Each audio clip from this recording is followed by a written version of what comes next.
the 10th, closing out the homestand, going 5-1. Now it's on to Washington, D.C. for the start of another three-city road trip. The Giants are looking to continue their winning ways, but it won't be easy against a red-hot Nationals team that's gone 24-9 since late April. It's game one of the series next.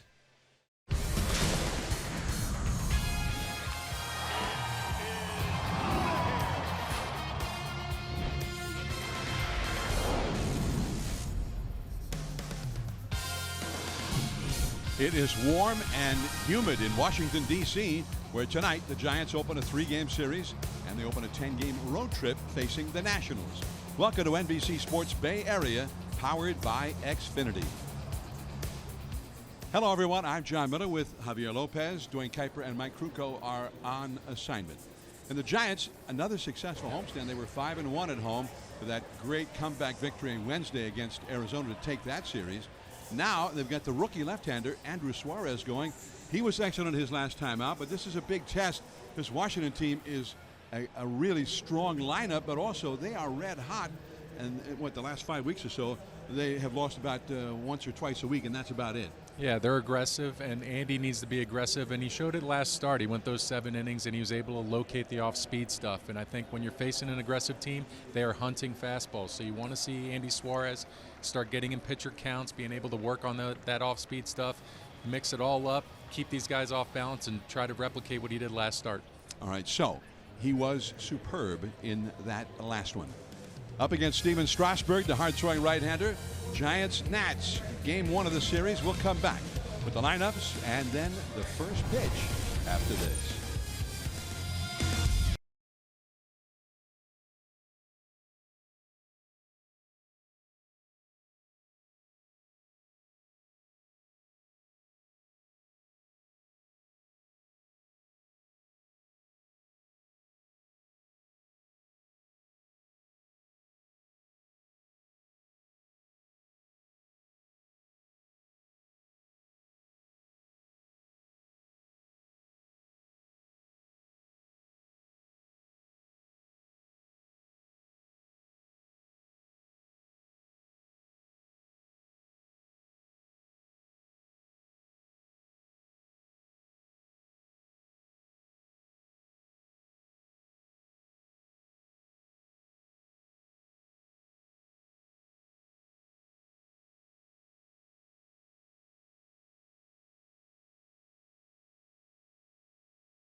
Bay Area is brought to you by Southwest Airlines. Low fares, no hidden fees. That's transparency. And by Jack in the Box. Try Jack's Spicy Chicken Club Combo with toasted sourdough.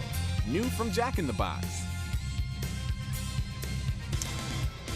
It is a warm, humid night here in Washington, and the game time weather is presented by the Santa Cruz Beach Boardwalk. Get to the beach.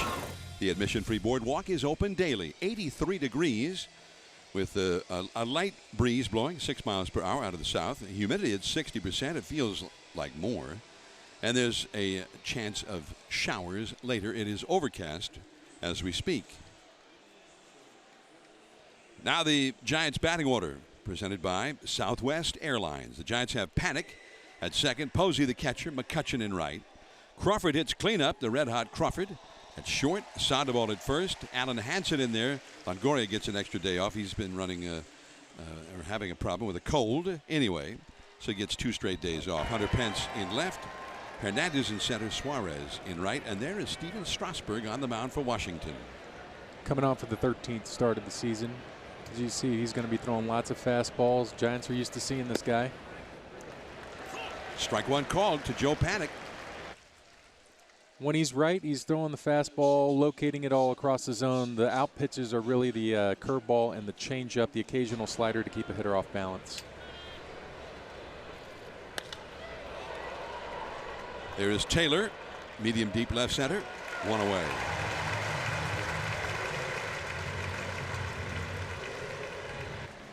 The defense for the Nationals tonight behind Steven Strasburg, starting the outfield from left to right will be Soto, Taylor, and Harper.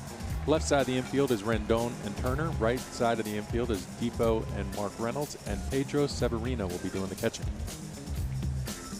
Buster Posey comes up now.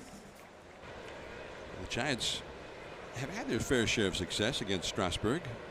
Buster Posey, for instance, has a .391 lifetime batting average against him.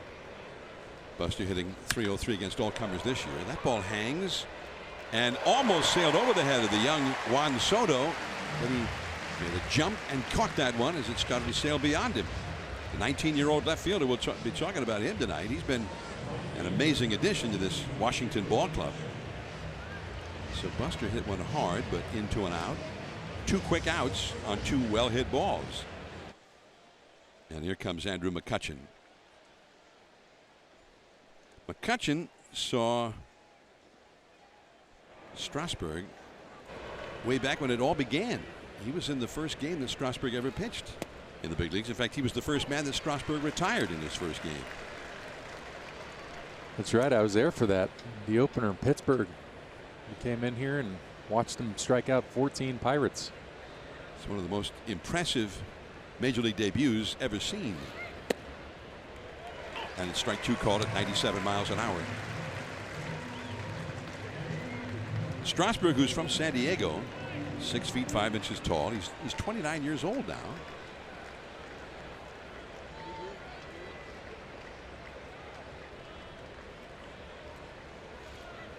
And he's outside. Only his 6th pitch of the inning. Got 2 outs and 2 strikes on McCutchen. And at 98 miles an hour, reach back fastball 0-2, see if he'd get him to chase. You're going to see a lot of those fastballs, and then as that gets going, that starts setting up the breaking ball.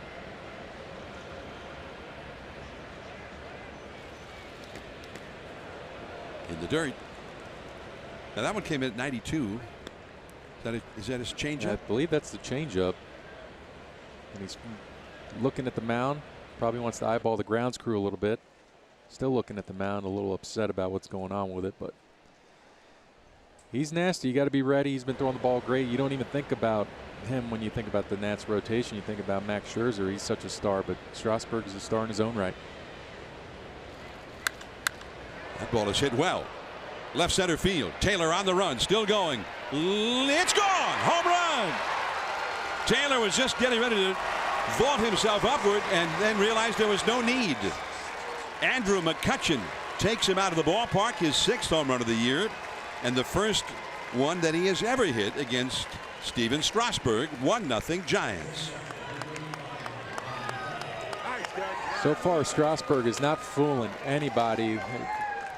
Pitchcast is brought to you by SoFi, a modern finance company. You look at it right here, another reach back heater, 97 miles an hour up in the zone, able to barrel it up, smash it in. Taylor's one of the best center fielders. He called it. I thought he was going to make a play on this ball. Just ran out of room, and 1-0 Giants. But a lot of loud contact early. And a foul tip. Strike 1 to Brandon Crawford.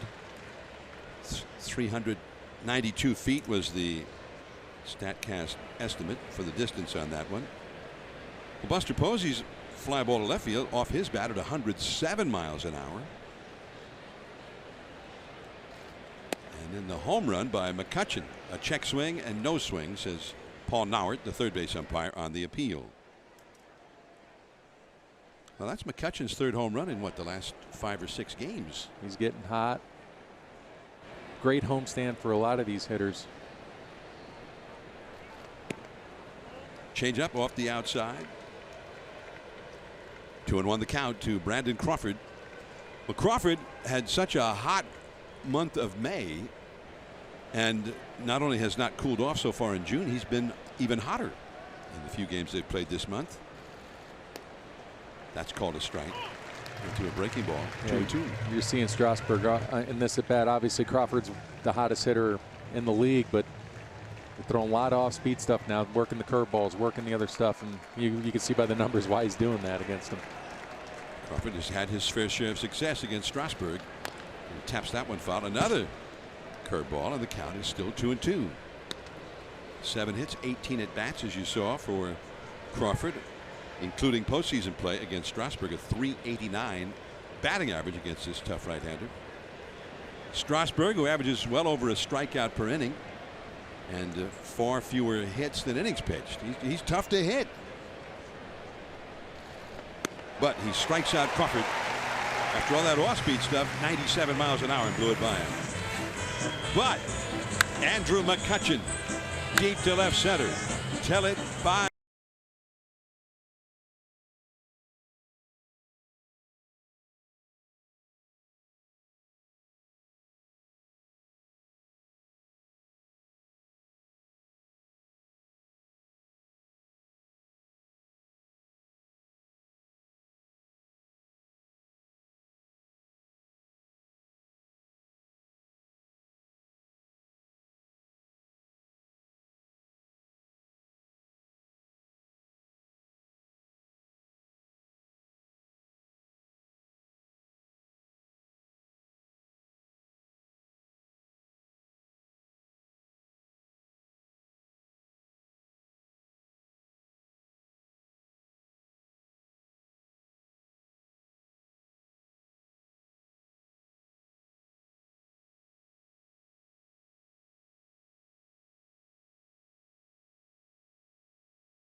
Nationals batting order now, brought to you by Southwest Airlines. It'll be Trey Turner leading off at shortstop. Bryce Harper in right field. Got 18 home runs to lead the league, although his average only .229. Anthony Rendon, third base. Mark Reynolds, and he's been hitting a lot of homers, first base. Juan Soto, the 19-year-old phenom, left field. Michael Taylor in center. Wilmer Defoe at second. Severino, the catcher. Strasburg, the pitcher, batting ninth against Andy Suarez. He throws ball 1 to Turner. Good man to keep off the bases if you can. He's one of the best base stealers in the league. 1 ball, 1 strike to count.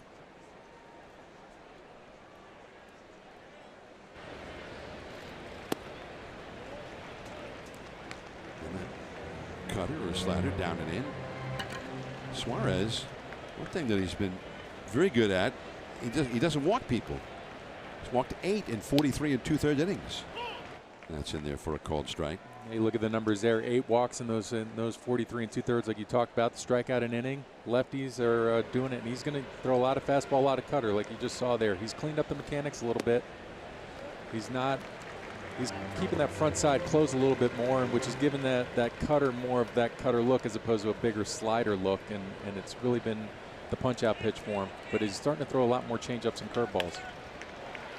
This is a long throw for Hansen in the dirt and right on by Pablo. Turner's going to go for second, and he's going to make it.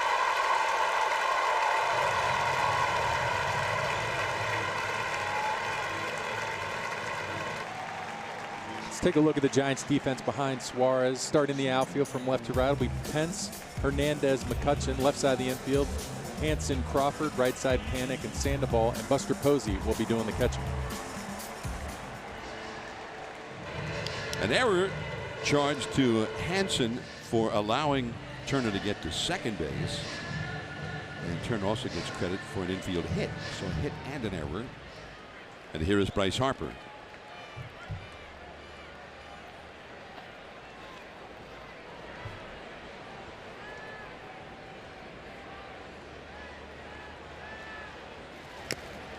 Harper, who was walking so often in the month of April, but not so much since.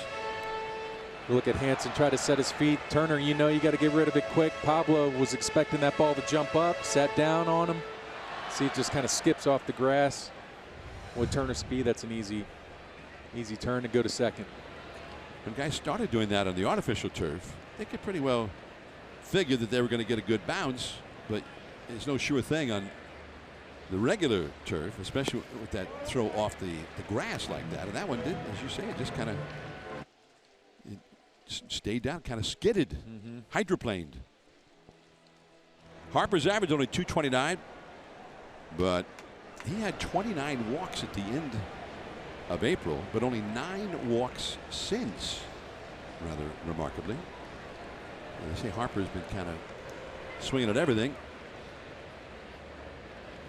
In fact, he had 39 walks at the end of April. So Harper, who was not hitting that well for average even then, people were just not pitching to him. And that cuts off the outside. 2-1 the count. The Nats are looking for productive out here. The Giants have shifted over. Typically, you would see a guy just kind of make some contact, roll it over, but it seems like the approach from Harper as of late is just going for the downs, trying to hit homers. And he's hit a lot of them. And that curveball, that had him off balance, and a pop-up foul into the crowd off to the left. And he's struck out 13 times his last 25 at bats. So he's not hot. So you want to take advantage of his ability to expand the zone, trying to be the guy, see if you can get him to chase something. And Suarez and Posey right now on the same page with that idea. And he's played 60 games and he has struck out 59 times. So a real high strikeout total for the year, but especially high lately. Crawford cut to the bag, but no throw made by Suarez. Turner has 17 steals in 18 attempts. He and Michael Turner, or rather Michael Taylor, Trey Turner and Michael Taylor are the big base stealers in this club. And they lead the National League in stolen bases with 48 of them going into tonight. And that fastball, that was 95 miles an hour. Oh, good reach back there. 3-2. Anthony Rendon is on deck. Giants ahead 1-0 on the McCutcheon home run. Bruce Bochy looking on. Bruce Bochy, who as a kid lived here for a while in this area.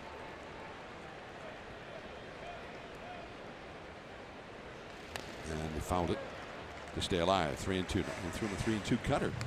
And that's the confidence that you're seeing in Suarez. He's got to adjust to the league, and he's doing a good job with that. Starting to throw more off-speed stuff in those cripple counts like he's in now, full count. You don't want to give in to Bryce Harper here. Make him hit your pitch. Harper, his feet wide apart, crowds the plate. Turner at second. Along the left field line, Hunter Pence. And Turner tags and bluffs toward third and goes back to second. He can always just go ahead and steal it later anyway. But he had Harper in a very defensive mode right there. He did. He got the legs out of the swing. As you saw there, he's just taking a swing for contact. And again, not a productive out. When you're hitting in that 2 spot, you want to be able to roll a guy over, get him over to third base with less than 2 outs. But Harper had other plans, flew out to the left, and the Giants will gladly take that. So a wasted out. Here is Anthony Rendon. Rendon, who has just been such a solid player for the Nats. One of the very best defensive third basemen in the game, hitting .268. 6 homers so far.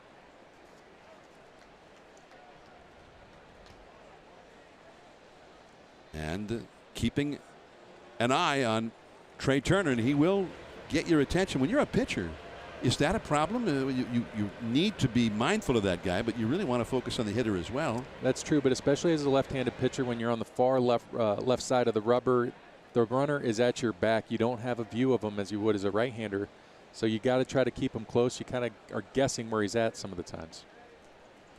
And ball one to Rendon, a fastball down and in. So that's why you see a little bit of a shift with Panic just a couple steps off of second base, kind of playing almost right behind there. You want to be close. You want to keep Turner as close as you can. And Rendon does like to pull the ball. But these guys are going to be aggressive, action after action. They're always looking to swing and swing often. That's a foul off the right field line and back out of play. So a ball and a strike to Rendon. Suarez pitching in Washington for the first time. In his last start against the Phillies on June the 2nd, he went 7 shutout innings and allowed only 3 hits in that game. Did not walk anybody. His best big league start. There's Max Scherzer looking on. There goes Turner. Big jump. Buster's throw. Too late. And a steal for Turner, his 18th of the year.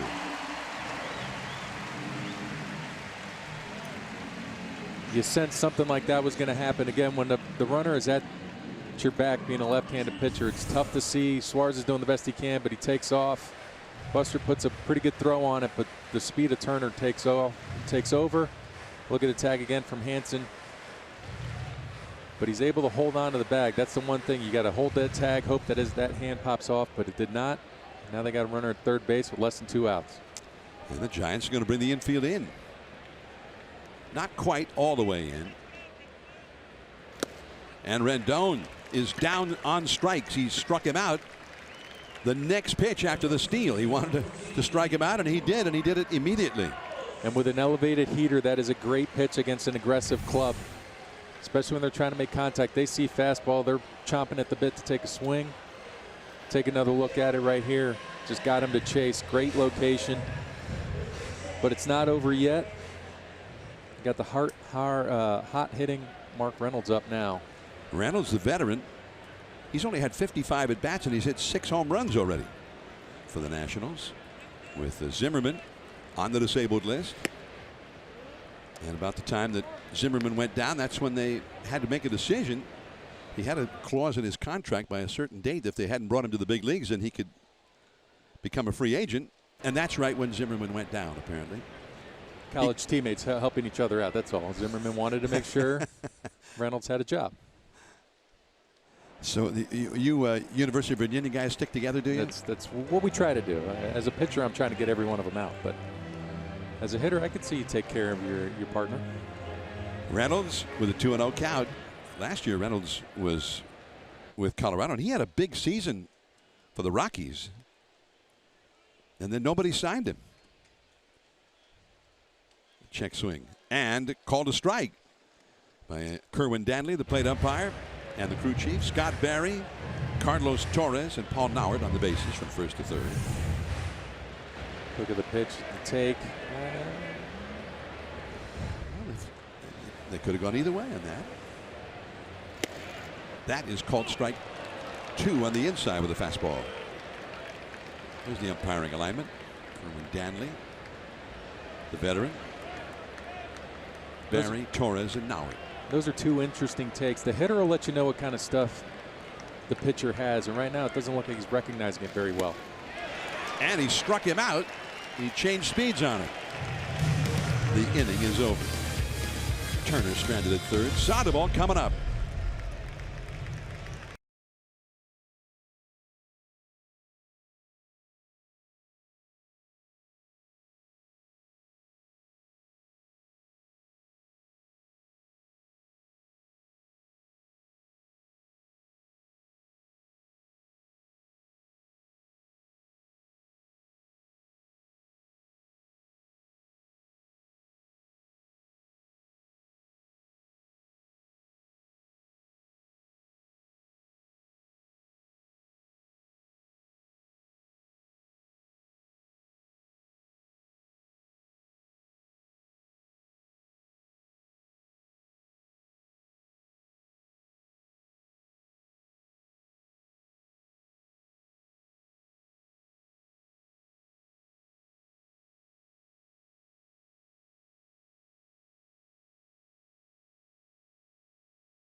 Brought to you by Togo's Pretzel Rami.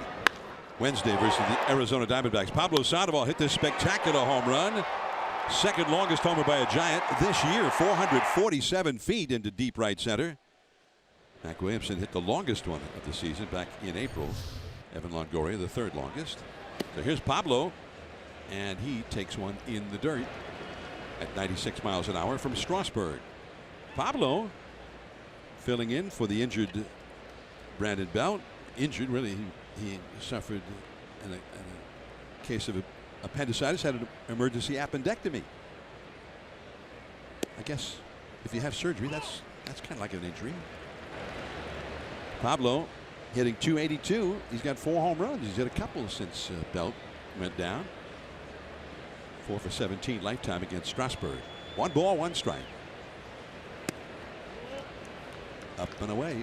2-1 the count. The Giants on the McCutchen home run have the lead, and some pretty confident pitching there by Suarez. There was a runner in scoring position the rest of the inning after Turner led off, reaching second base. He dispatched them all. Pablo into the gap, left center, extra base hit. Soto out to get it, and Pablo into second with a double. And Alan Hansen will come up. The smart play is brought to you by your Northern California Ford dealers. And it came Wednesday off the bat of Alan Hansen versus Diamondbacks. Game-tying 2-run pinch hit home run off of Brad Boxberger in the bottom of the 9th with 2 outs. Hand raised, go on to knock off the Diamondbacks. Happy flight, big night. This guy's been a revelation. He truly has, and he's only had 52 at bats, but he has been doing some slugging in those limited number of at bats. And he gets started off with a curveball there from Strasburg, so he's shown a lot of respect to him. He's had 6 doubles and 5 home runs in only 52 at bats and 16 runs batted in, a .346 average. He was hitting a lot of home runs. He started playing a lot of second base when Panic got injured. And then he got so hot that Bruce Bochy wanted to keep him in there. And he does it again, strike 2. Then he got hurt. Legs gave out on him. Hansen, who's from the Dominican Republic, playing third base tonight. And this is the situation again. Man in scoring position, especially with Pablo, not a burner. You want a productive out. If you're not going to get a hit, you want to be able to move him to third. Another curve, and this one he just barely gets a piece of. Remember, in the Monday night game, the Giants were down in the 4th inning 2-0 to Arizona. They had tied the game, and he came up with the bases loaded as a pinch hitter. And he just barely got a piece of a breaking ball with 2 strikes to stay alive in that one, and then ended up hitting a double. He only had 3 at bats in that Arizona series, and he knocked in 4 runs. I'd say that's pretty good. And after all those 82, 83 mile an hour curveballs, a 95 mile an hour high fastball, and he fights it off back to the screen. And had a pretty good rip at it too. Trying to spoil pitches. Right now you're hoping Strasburg makes a mistake over the middle of the plate and you can do some damage, and that's what he's doing right now with that breaking ball and the fastball up, just fighting them off, trying to get a pitch that he can handle.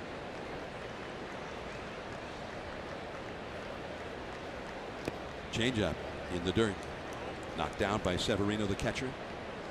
So it's 1 ball and 2 strikes.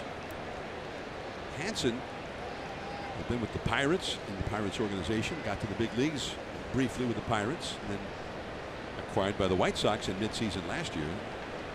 Hit 4 home runs in the second half of the season as a role player with the White Sox. The Giants picked him up in the offseason. Well, that's going to move him up and maybe move him in. Second baseman Defoe could not come up with it, and Pablo will score. Harper throws into second. 2-0 Giants. Just a ground ball to the right side, and it made it through. The Warriors with a chance to end up with a sweep in the NBA Finals tonight, and Warriors Playoff Central is airing right now on NBC Sports Bay Area Plus. To find Plus, use the channel numbers on your screen, visit NBCSportsBayArea.com, or call your TV provider. If the Warriors win tonight, make sure to change the channel to NBC Sports Bay Area for complete championship coverage live from Cleveland with Papa, Saint, Kalena, Kareth, and the entire crew. Good luck to the Warriors tonight, although the way they're playing, luck doesn't have a whole lot to do with it. No. We got here, and last night, the Washington Capitals, the National Hockey League team, was in the finals, needing a win, and they won in Las Vegas, and they won their first ever Stanley Cup championship. Pence out of play off to the right, strike one. And the town kind of went nuts. There were people out on the streets anyway, and over near the arena downtown, not far from here. Yeah, look at him. Ovechkin, the grade 8, lifting the cup, still holding it, I believe. Came off the plane just like that. Fourth European-born player to win the Conn Smythe Trophy as the MVP of the postseason. He had 15 goals during the postseason in 10 games. That's low and outside. 1 ball and 1 strike. So congratulations to the Washington Capitals. San Jose Sharks. I think they see themselves, a little bit of themselves in those Capitals. Capitals have been in the playoffs many, many times. Always a contender, but always coming up short. The Sharks made the finals, what, a couple years ago? Great take by Hunter right there. Strasburg wanted it. Severino did his best to frame it, but great job. Giants ahead 2-0, and Pence in there having had some success against Strasburg with a home run. The only current Giant before tonight who'd ever hit a home run against Strasburg. Right center field. Into the gap. One hop to the wall. Hansen's got great speed. He's going to be waved. The throw comes to the secondary relay man, and he slides safely. A double for Pence. 3-0 Giants. All the way from first, scoring on that double, Alan Hansen.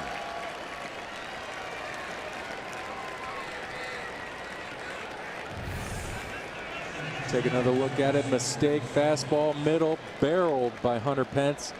And like you mentioned, Hansen can scoot, long striding it all the way to home. And for those kids back at home, you see the overthrow of the first cutoff man. That's going to cost you when you got to get a guy that has some speed. You want your better arm is usually your front cutoff man. Hansen scores easy, and yet again the Giants with another runner in scoring position. 3-0 Giants. 2 runs home in this inning. The double by Pablo to lead off the inning. Hansen singled him home, and now Pence has doubled him home. See, Taylor, one of the best outfielders in the league and all of baseball, overshoots the cutoff man. You want Defoe making that throw. Nothing against Turner, but Defoe's got the better arm. Not going to get Hansen there. So now Gorkis Hernandez will come up. Taylor out there with a glove over his fist. I wonder if he was sort of talking to himself out there, knowing that he overshot his man. That's a base hit to left field. Pence runs well. Soto, the young guy, the Giants haven't seen much of him, that's for sure. So Pence was held up with nobody out. Gorkis Hernandez with a single. The Giants have had 4 consecutive hits to start off the second inning.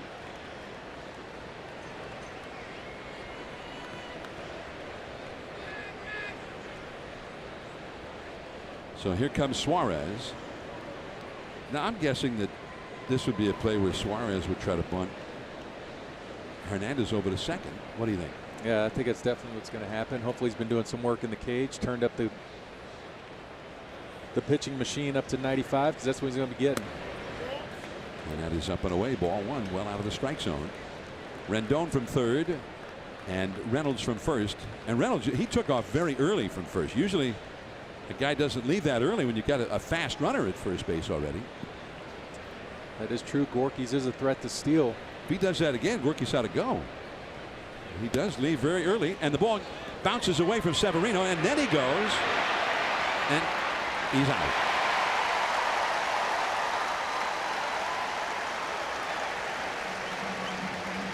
Man, that ball just barely got away from Severino. That's where the no catch worked in Severino's favor. Strasburg yanks the heater up and in. I think Kerwin Danley with an assist. I'd have to see it. I think it kind of looked like he kind of knocked it down.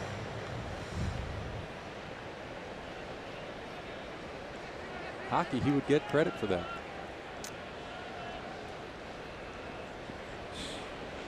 Body save and a beauty. So now the infield comes in all the way for Suarez. So that is a huge, huge play. Strasburg had not retired anybody in the inning. Now we'll look at Danley back of the plate on this ball. You get the no catch off the knee guard. Yeah, kick save and a beauty, like you said. There it was. Severino alertly grabs it, fires it down there. And let me tell you, unlike a hockey goaltender, he did not want to save that one. He wanted it to just go in the catcher's glove or just shoot on right on by him. 2-2 now to Suarez. And that is all. Strike three.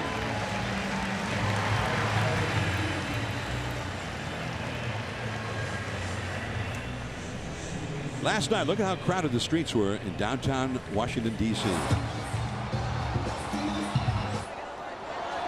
Of course, I'm biased. I love it. I grew up in this area. They haven't had a championship here since the Redskins in '92. Crowd was electric, and it was a one special night that Washington won't be forgetting anytime soon. They get to celebrate with the boys on Tuesday.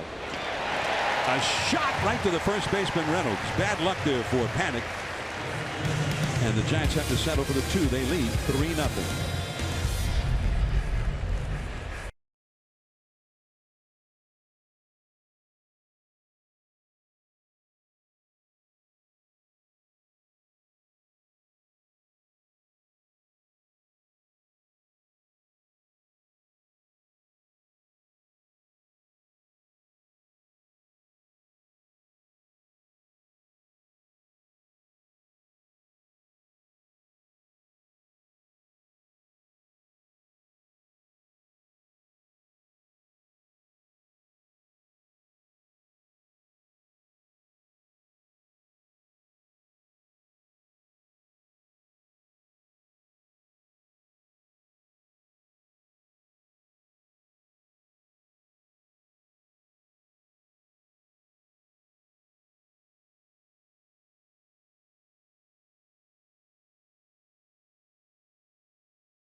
Area is brought to you by Big O Tires.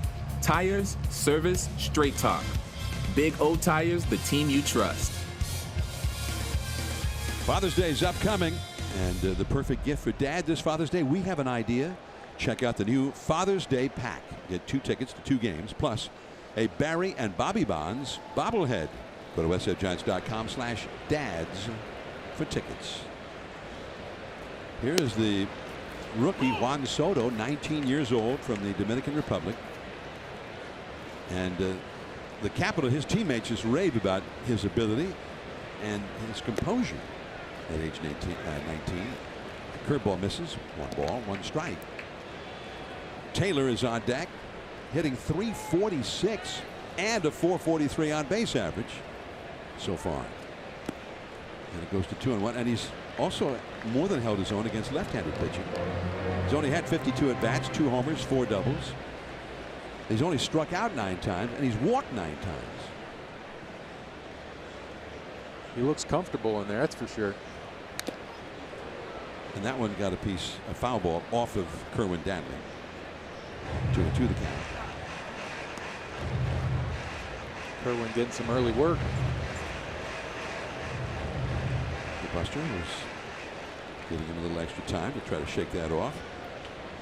Now they also say that he has a 2-strike approach. Chokes up a little more in the bat. Shortens his swing, which is not the norm for a 19-year-old. You can see it there. He hunkers down. He spreads out. So that's not just how he holds his bat. He changes his whole stance. Yeah, his whole stance. Squats down a little bit more. And that is outside. Full count now.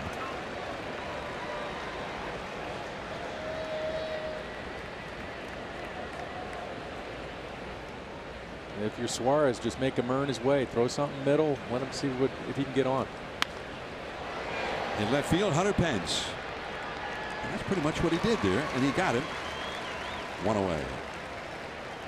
The Warriors with a chance to sweep the NBA Finals tonight in Cleveland, and Warriors Playoff Central is airing right now on NBC Sports Bay Area Plus. To find Plus, use the channel numbers on your screen.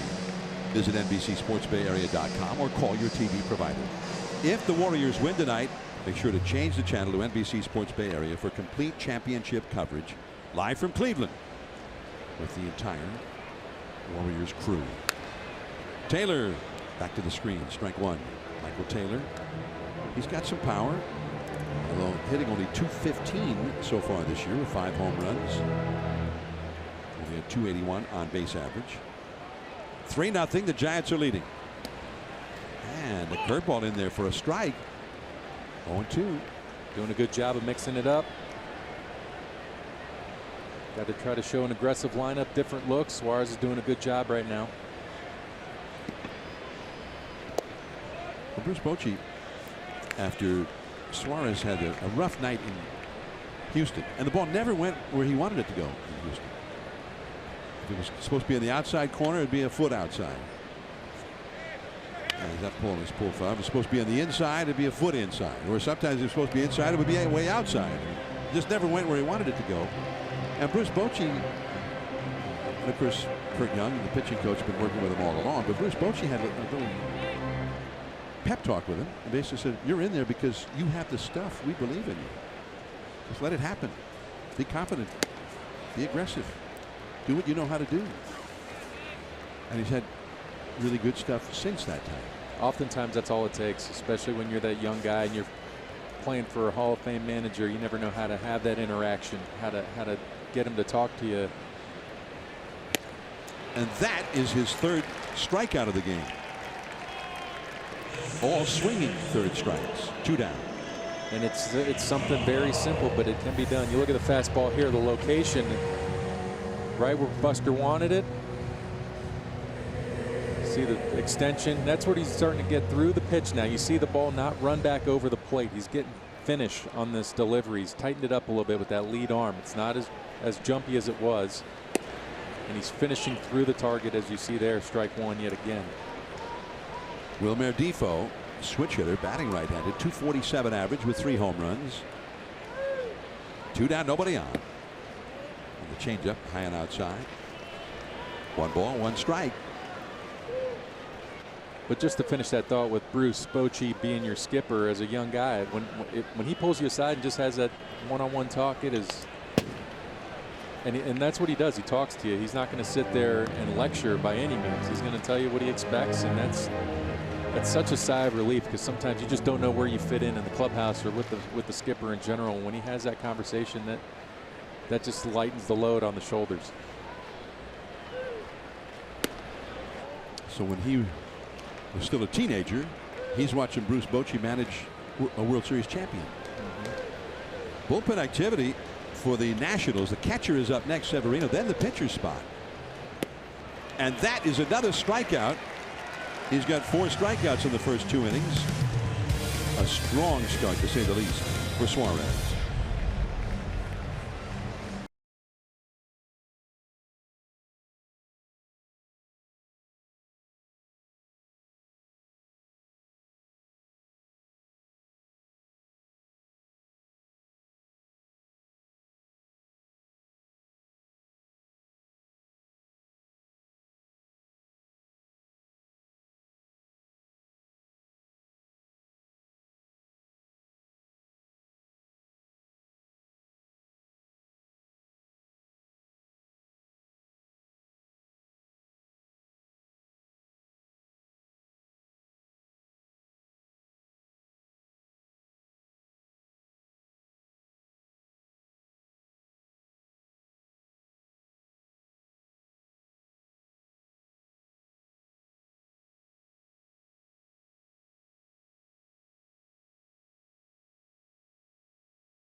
brought to you by Redwood Credit Union.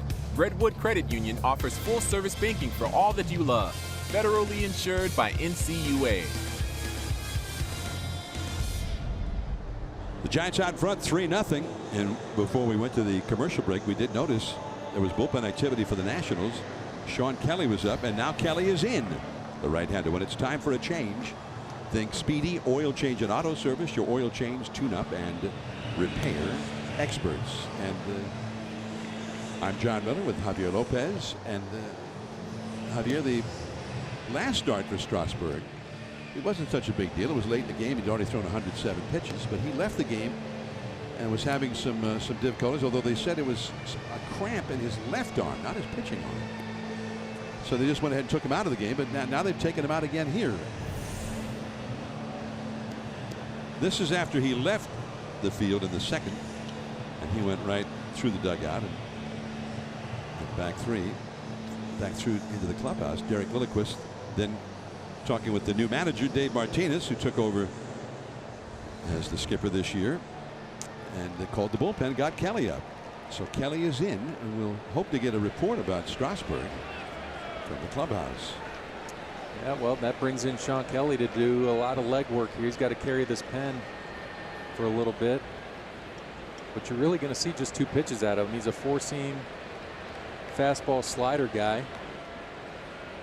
He's kind of pitched everywhere in the bullpen here. He's kind of found the home right now, being that middle reliever, but he has pitched on the back end when he's hot.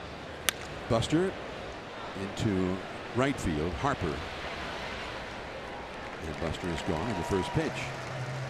1 away. Buster's 0 for 2. Hit one very hard his first time, 107 miles an hour off his bat, but caught by the left fielder with a leap. So now McCutchen, who hit a home run in the first inning to put the Giants on top. Strasburg went 2 innings and gave up 3 runs and 5 hits. And it could have been a lot worse than that. The Giants had 2 runs home and runners at first and third, and nobody out against him in the second inning, but did not do any more scoring. Ortiz Hernandez got thrown out at second. He saw the ball get by the catcher, but it only got about, what, a foot behind him because it hit the umpire right behind him. And the softer breaking ball there, 78 miles an hour. 2-0 the count. McCutchen 3 home runs in his last 5 games.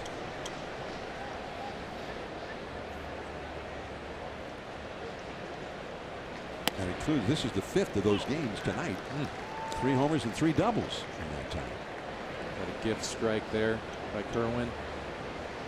1-1 fastball down and away. Severino pulled it back to his credit, but that ball was off the plate.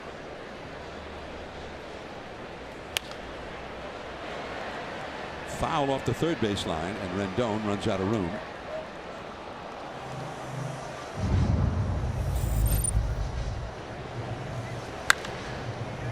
Just listen to the sound of that.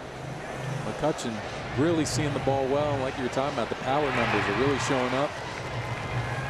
Tip of the cap. It's a nice sight for Giants fans. Well, and we've seen him go up and get that high hard one a few times now. And he fouls that one away. The off-speed pitch. 2-2 the count. In his career, and every year is different, but one thing that has been true much more often than not is the calendar turns to June, July, and August, and that is when he gets really hot. That's been his history. Check swing. Kelly, and Reynolds gets the putout. Wasn't supposed to happen. 2 down. And Brandon Crawford will come up now. 3-0 Giants. That's a frustrating at the excuse me swing, and it happens to stay fair. Nice job by Kelly hustling over to make the play. Frustrating if you're the hitter, but oh, for sure. Yeah. What about when you're the pitcher? Yeah, it's great. Yeah, Buster hooks you up with a 1 pitch out. Then you get that. Crawford takes one in the dirt. Ball 1. Crawford struck out his first time in Strasburg. They've got the overshift on for Brandon. 3 infielders to the right of second. By the way, the other Brandon Belt, who had the appendectomy, has gone to Arizona to start doing some baseball related work. There was nobody at third base, so Crawford showed bunt there. And Rendon, who's all the way over to short, he came rushing in. Brandon, and maybe he was just bluffing. The pitch ended up out of the strike zone. Rendon stays in a little bit further this time. And that is a 92-mile-an-hour fastball on the inside for a strike. Dodgers play later tonight at home against Atlanta. Arizona will be at Colorado, two of the other National League West contenders going head to head. Big rip there, but a foul straight back. Wednesday, we saw 6 straight sliders, Javi, and the 6th one he hit. Game over. Well, you give a good hitter, a hot hitter, a look at the same pitch. Bad things are eventually going to happen, and there you go. Team picture. Everyone getting nice and soapy, getting ready for the shower early. Courtesy of Derek Holland there. And that is too low. 3-2 the count. We thought he was never going to see a strike. The first 5 sliders were all out of the strike zone. Let's look where this one is. It's down. Severino's doing his best. He can't get the call every time. That's pulled foul. But he got a 6th consecutive slider, and just when we thought they were all going to be out of the strike zone, he left one right in the middle of the zone. That's what I was talking about earlier. You try to spoil enough pitches and see enough pitches where you can get that pitcher to make a mistake and take advantage of it. And he's been doing that for over a month now. That is hit well. Deep right center field. Off the base of the wall. Taylor playing the carom, the throw in, and it skips by Defoe. Backed up by Rendon. A double for Brandon Crawford. Taylor showed a pretty good arm. He's a special player out there in center field. It's not just that he can run and get to a ball, but you see the mistake breaking ball.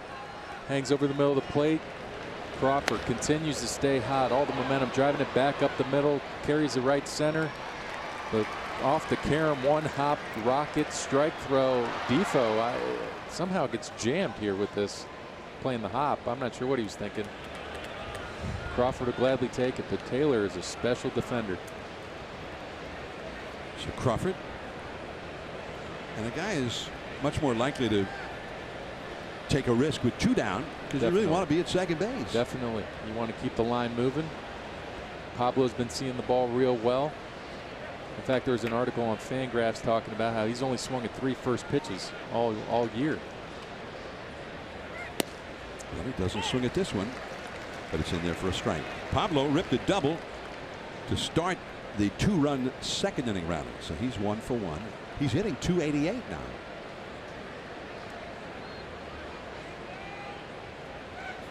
Strike 2 call on the inside. Pablo's part of the Giants' deep depth. The guy who's been really, in many ways, one of the best hitters in the league this year. Brandon Belt goes down with the appendectomy. And Pablo is there, and Pablo has been hitting extremely well in Belt's absence.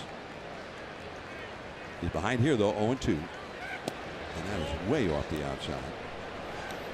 See Kelly starting to get loose. Velocity's jumping a little bit now into the low 90s, 93 on that last one, the reach back fastball.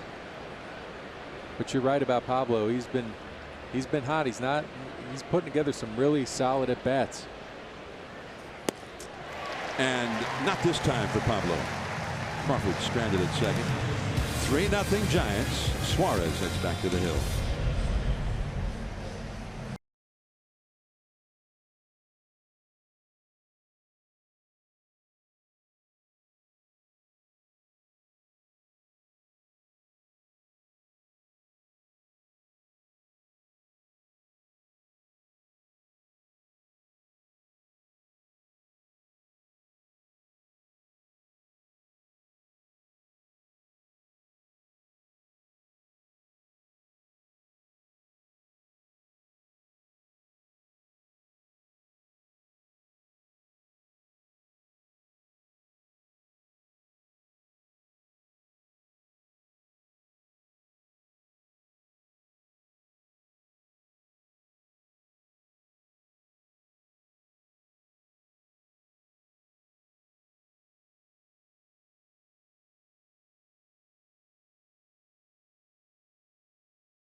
Muscle Nutrition and its 30 NorCal locations. Professional health and nutrition advice available for all ages. Last of the third inning, and a good changeup for a swinging strike one by Severino. The Washington catcher, Pedro Severino, 24 years old, from the Dominican Republic. Nationals have bullpen activity going again. The pitcher is due up next, but Max Scherzer has come out in the on-deck circle. Himself a pitcher, but he's not pitching in this game. He's scheduled to go on Sunday in the finale. I think he's hitting 286 too. I think he's got a good average. Gorkis Hernandez. Plenty of time on this one. Plenty of room. One away. Severino with a shallow fly ball to center. In the fourth inning, Dave Fleming will be moving across from the radio booth to join Javier Lopez. In the middle innings on our telecast, Dwayne Kuiper and Mike Krukow on assignment. And Max Scherzer gets a nice ovation for the crowd here.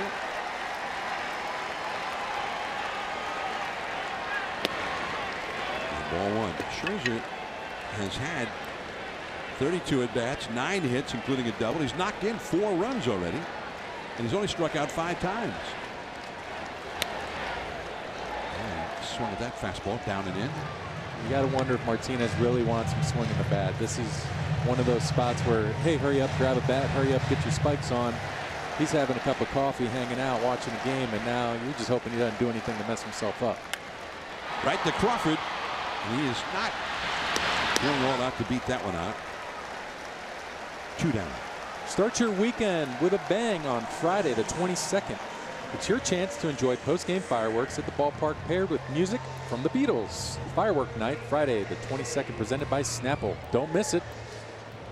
Buy directly from the Giants at sfgiants.com.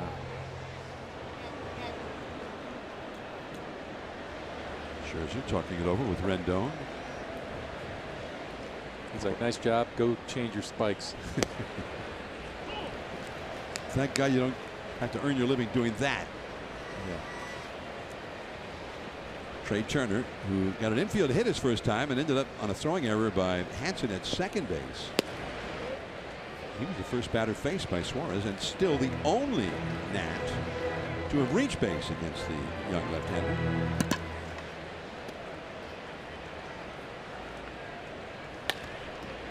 There is panic. 3 shutout innings in the books for Suarez. Hansen will be coming up, then Pence. 3-0 Giants. Dave Fleming along in the fourth.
Student athlete made a difference in the community through sports? Nominate a student athlete you know at NBCSports.com/fairplay, and they could be featured on TV. NBCSports.com/fairplay. Here we are with the score coming in. Giants up 3-0 on the Nationals, top 4. And when it's time for a change, think Speedy Oil Change and Auto Service, your oil change, tune-up, and repair experts. And taking us the rest of the, well, not the rest of the way, the next few innings at least, my main man and fellow DC native, Dave Fleming. You and I were both watching those Caps last night, weren't we? Oh, yeah. And that was pretty cool for this city. I saw you guys showing those shots of the fans who were downtown mobbing the streets. They have not celebrated a championship here for a long time. The Nationals fans are hoping that that championship mojo kind of rubs off. I think they are. 26 years without a title for any of the major teams here in DC. Alan Hansen, who continues to do great things for the Giants. It is amazing what this guy is contributing these days. He knocked in a run with a base hit in his first at bat against Strasburg, who of course is out of this game. Suero throws and Hansen muscles that one foul. Kelly for an inning after Strasburg goes 2. It'll be a bullpen night the rest of the way for the Nats. And they had 9 of them coming in. They were running a short bench, so they can afford to do it. Obviously, you're not looking for one of your horses to go down using it on that day, but you got to do what you got to do at this point. 1-1. Ball 2. And the Nats had the off day like the Giants did yesterday, so they come into this series with a very fresh bullpen. That can all go by the wayside in one game when your starter goes just 2 innings. It can, and Suero has the electric arm, and it's a cutter. Everything he throws is a cutter. That was the scouting report coming in, and it is definitely cutting. That's a hard cutter. It's nice. Yeah. Wander Suero. We've seen 3 totally different pitchers in the first 4 innings. Yeah. Strasburg, the pure power fastball with all the starters' repertoire. Then Kelly, who's kind of a changeup specialist. I've always thought of him that way. 2-pitch guy, fastball, breaking ball. And now Mr. Cutter. Yeah, really, there's no signs of being put down by Severino. Hansen drills one down the right field line toward the corner, and it is off the wall. It's going to kick away from Harper. Hansen is going to try for third. Wow, here comes the throw all the way to third. He slides in safely. And Alan Hansen's out of gas. A triple to lead off here in the 4th inning. How about some daring base? Even the manager's got a little smile on his face. Take another look at it. Just drops the barrel right on this ball. Harper just kind of following the ball around, see what it eats, and then he's like, oh, this guy's going on me. Throws a strike. But Hansen, man, that speed. Watch him run here. Watch him run. Long strides. Sees it. He's smelling 3 right there. He's smelling it. He does a Larry Walker, kind of Cadillacs in a second, thinking he's going to pull up, and keeps moving. Hunter Pence fouls the first pitch off to the right. Reynolds gave it a look, but it's just a strike. I mean, you said the combo for Alan Hansen, the power to hit the ball that hard, and he just continues to do that, and then the speed to turn it into a triple. Infield in. That's a ball. Severino had a hard time with that cutter. I mean, it's a nice option for Bruce Bochy to have. You can sit Longoria, who's not feeling great right now, and be able to get an infielder out there with that kind of speed and that kind of ability. You're not asking him to be out there every single day, but that's a heck of a guy to be able to call on when you need it. There's something other than the cutter. Pence was not expecting it. Those numbers for Hansen since coming off the DL, he hadn't made it out.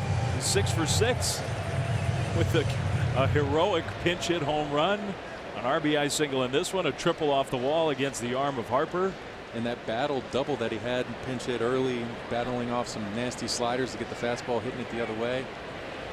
Huge at bat in the first win against Arizona in that series. I mean, that might have been the best at bat of all. That double he had.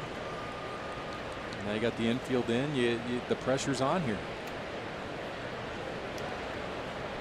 Pence, who doubled, did a gap in right center field his first time up, trying to put the ball in play. In the dirt. Wow. Oh, great stop.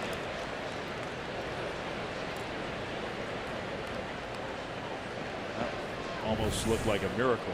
Yeah, I'm not even sure if he knew he caught it. He just kind of went for it, and there it is. This time Kerwin got out of the way. Last one he stopped. His good backstop. On the ground, over the mound. Hansen had to hold, though, and you can understand why, thinking that that was going right back to the pitcher. So that's a little bit of a bad break for the Giants. One away. You got to figure now 1 out contact play will be on. Trying to get him to score, and with Hansen's speed, it's gonna have to be a perfect throw. And this puts a lot of pressure on an 8th place hitter, because you get the pitcher coming up next, runner at third, 1 out. You want to get that run home. Don't leave it up to Suarez. Ball on to Gorkis. That is an easy, nasty looking cutter. That is. Could never compare to Mariano. It's like comparing people to Michael Jordan at that point, but it's just this guy's cutter is just nasty. There's that natural movement at 92. You can see why they like him.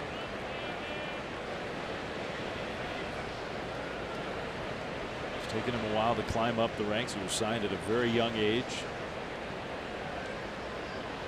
That one is hit to center field and deep. Going back on the ball, Taylor. It is gone. Another home run for Gorkis Hernandez. That counts as getting the runner in from third. That is hidden with runners in scoring position right there. His 7th home run of the year. 5-0 Giants. And he hammered that one. Wow.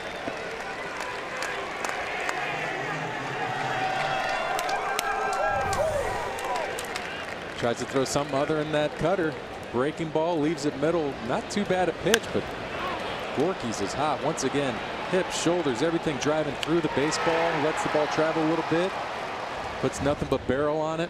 Puts it in the seats, and now Suarez can do what he wants at this point. Strike out, kid. It's okay. Don't swing. Don't worry about it. No pressure. Smile on Gorkis Hernandez's face. Strike 2 to Suarez. I've said it every time he's hit a home run this year, and I'm going to say it every time he hits a home run this year. He did not hit a single one last year. He had the most at bats of any player in the big leagues without a home run, and he's got 7 on June 8th. It really is incredible. It really makes you wonder how bad his hand was hurting when he was talking about it last year. How much it really did impact his swing, because this is a totally different guy. He's vastly upgraded the Giants defense in center field. He's really played well defensively, and he's hitting home runs. Now here's Panic. 2 outs and nobody on, but 2 runs in. A leadoff triple, and 1 batter later, a 2-run homer. The Giants tonight, 2 home runs, 3 doubles, and a triple in the first 4 innings. 2-0. And those are the pitches you're not going to get. Suarez wants to look at him. He's staring at Kerwin, but when you're dancing around the zone and not attacking the zone, you're not going to get that borderline call.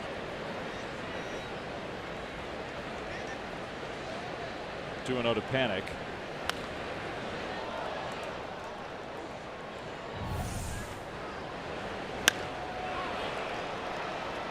.104 miles an hour off the bat. 407-foot home run just to the right of straightaway center field, up over that high wall. And guess who he hit it to? Right to a Giants fan. How about that? Now that's talent. You can look out there and go, okay, see the guy in the orange? That's where I'm going to hit it. There are actually a lot of Giants fans here tonight. There usually are when we're here in DC. On the ground. Defoe's got it. He throws out Panic. Well, maybe they don't know this song here in the nation's capital. Bye Bye Baby.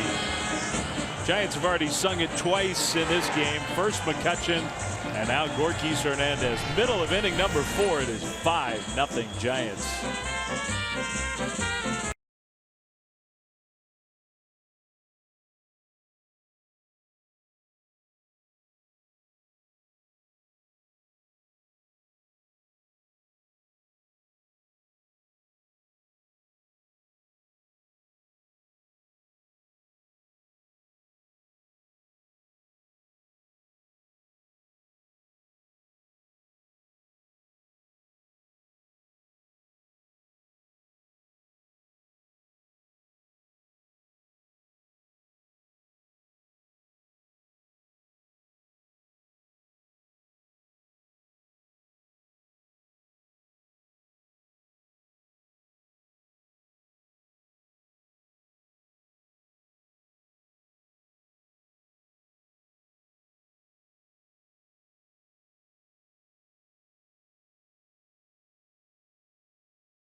The horse that has won the first 2 legs of the Triple Crown. Tomorrow is the Belmont Stakes, and a chance for history for Justify. 1 p.m. Pacific is when the coverage begins on NBC, part of NBC Sports Championship season. Justify 5-7 odds, the overwhelming favorite. Is there another horse that can pull off the upset and prevent the Triple Crown? Is there? Yes. Is it gonna be clear is the question. Are we finally getting a nice normal track? The last 2 you haven't been able to see. Hey, the mud. Last one was in the fog. Seriously, Bryce Harper. There's a horse named Gronkowski in the race. Of course there is. Gronk is everywhere. 0-1 to Bryce Harper, who flied out to left his first time up. 18 home runs, leading the National League. 227 batting average. That one is dribbled foul. On a curveball from Suarez, it's 0-2.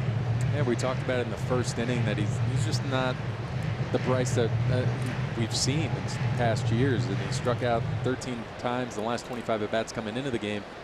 But you have Turner on to lead the ball game off a young pitcher, just trying to move him over, and he ends up flying, trying to hit a jack. I don't know if he's trying to hit a homer or not, but he took the legs out of his swing. Suarez made him hit his pitch and just flew out to Pence rather than having a productive out and moving Turner over.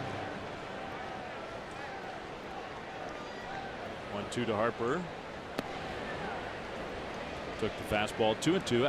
You look at the numbers. The batting average is unusual. What also stands out, he's got the 18 home runs. He has 6 doubles, no triples. There's almost no other extra base power other than when he's hitting it over the wall, which also seems so unusual. Yeah, 37%, 37.5% of his hits have been home runs.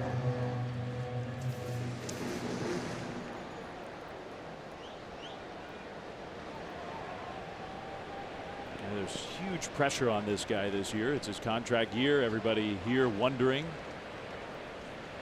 He hits that one to left. Pence over quickly and angles back to make the catch for out number 1. We're talking about the Triple Crown potentially on the line. Well, it's definitely on the line. Justify may get it tomorrow. Did you know that there have been the same number of horse Triple Crown winners since 1920 as Major League Baseball? Learn something new every day. I did not know that. The last guy to do it, Miguel Cabrera, 2012. Before that, Yaz. So actually kind of mirrors. It had been so long, and then in the last decade we've had one on each side. That's pretty interesting to me. Called strike to Anthony Rendon. Well, maybe some history tomorrow afternoon in New York at the Belmont.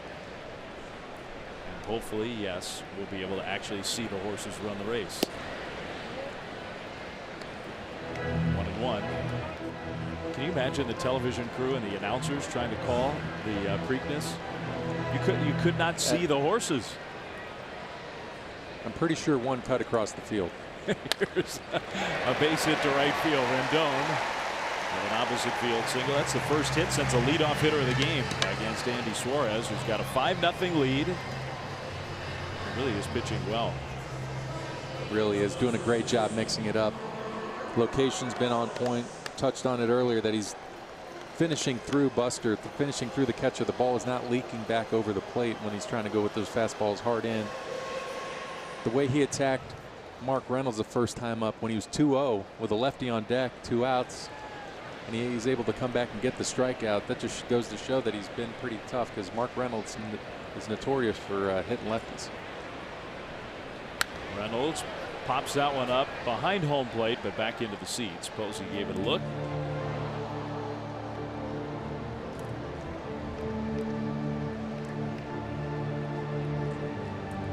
Jeff tells us at the Belmont Stakes tomorrow, partly cloudy, 81 degrees, beautiful forecast. We'll actually be able to see the horses. They will not be covered in mud. That'll be a good thing. Last thing you want to do is spend all that money, get all dressed up, look nice, to just be carrying your shoes because you're walking in mud. Yeah, I don't have a ton of sympathy for the. You don't? No, I mean that crowd, that horse racing crowd. I think they're having fun no matter what. Wow. However, I would like to actually be able to see the horses run. And this horse Justified, people are saying might be one of the greatest of all time. So maybe a dry track and a normal race, we'll see that. Because it was at the Belmont where Secretariat already was a legend, but that's the race that went down in history as the greatest of all time. Anyway, that's the extent of my horse racing knowledge. That's it. That was going really deep there. Good pivot. Good pivot. Let's get back to this game. The 2-1. On the ground, foul.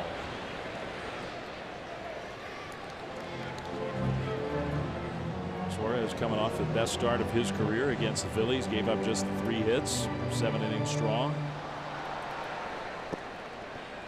I'm sure you guys talked about his connection to this Washington franchise. We were saving that for you, actually. Oh, yeah. It is an interesting connection. He was a sophomore at Miami, but draft eligible. 3-2 to Reynolds. And the Nationals picked him in the 2nd round. Almost everybody who gets picked in the top couple rounds signs a lucrative contract to play professionally. And he and the Nats kind of got into it, and he did not sign, went back for his junior year. The very next year, the Giants picked him in that same round, the 2nd round, a year later. He signed with the Giants. Strike 3 swinging, gets his 5th strikeout against Reynolds. Used the slider. Once again, lots of confidence in his off-speed stuff. Not the most well-located pitch, but Reynolds has got him thinking fastball in. Slows it up just enough, swings over the top, and another great punch out. 2 down. Reynolds 0 for 2 with 2 strikeouts against the lefty. That's impressive. Here's the 19-year-old.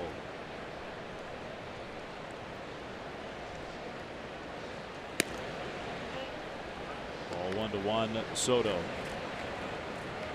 But I don't know. I didn't ask Andy whether this would have any extra juice for him pitching again. Probably not at this point. That was years ago.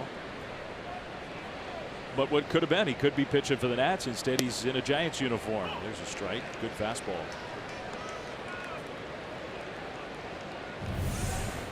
Buster doing what he does best, framing it nicely. Great pitch, great location. Can't do anything with that. Posey loved it. That one's inside. I love that he's mixing it up. 1-1 off speeds. You're seeing a lot of that. This is an aggressive lineup. They like to swing the bat, but now they're being a little hesitant because they're not sure what's coming. They're usually just green lighting it, looking for something straight, and he's able to just continue, mix it up. 2-1. That was a good pitch. Again, he's hitting his spots.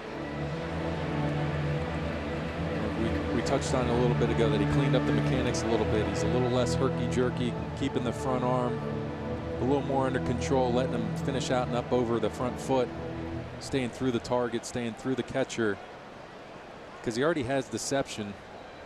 Now that the location's back, and then we get to see now with Soto with the 2-strike approach, sitting down, choking up. 2-2, hits it to left. There's a 2-strike approach, carrying well all the way to the wall, and Pence jumped up and could not catch it. Nobody here in the ballpark knows yet, but it's gone. An opposite field home run by Soto. Now they start to cheer. Wow.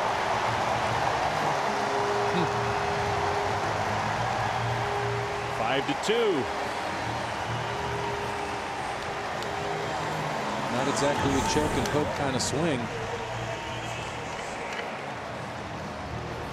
I know we're calling it from the rooftop, but that pitch I thought was popped up to left, but then you see Hunter drifting back.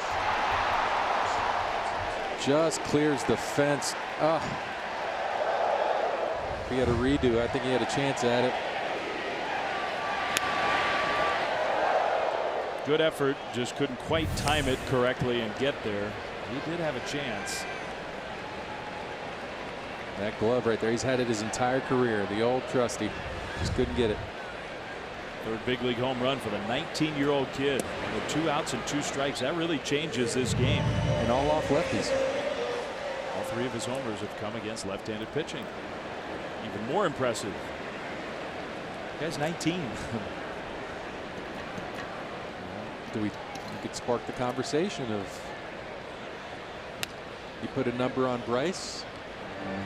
Eventually, if it's not something that's to your liking, do you let him go and play Soto? I'm sure that's something that the brain trust here is going to think about as the season progresses. Well, thinking we have our next Bryce Harper, which is hard to come up with, and maybe not, but he's pretty good. Taylor hits that one to center. Gorky's for out number 3. The 2-run homer, though, has cut down the Giants' lead. We'll go to the 5th. 5-2 Giants.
It's brought to you by Mr. Pickle Sandwich Shop. Other joints are all bread and no beef. So get on over to Mr. Pickles and get yourself a barbecue tri-tip sandwich. From Washington, D.C. on a beautiful summertime night, the Giants leading the Nationals 5-2. The 2-run homer by Juan Soto has cut the Giants lead down. Posey, McCutchen, Crawford against Suero still in the game. Buster's being ultra aggressive at the plate tonight. Down is 1-1 to Posey. Buster hit a ball about as hard as he can his first time up against Strasburg, but it was caught. After a couple days off, trying to freshen him up. That cutter missed in.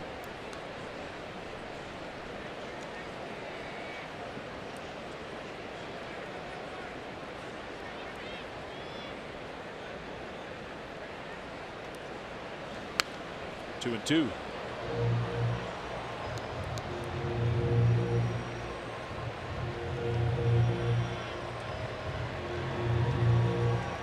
Steven Strasburg, just 2 innings. We still have not heard if there was a reason, an injury, something, why he came out of the game. He was not pitching well. A little bit low, 3 and 2. You're not going to get that call. You could stare in there all you want. I don't think you're going to get that call off of an MVP, batting champ, 3-time World Series champ. You name it, he's got it. A lot of hardware for the Giants catcher over the years. 3-2. Stays alive with the foul ball. And Posey's having another excellent year, not hitting for as much power. And part of that, I think, is Posey doesn't like to talk about it. Giants don't talk about it too much, but that little hip back thing that crops up from time to time, he has been fighting that a little bit in these first couple months.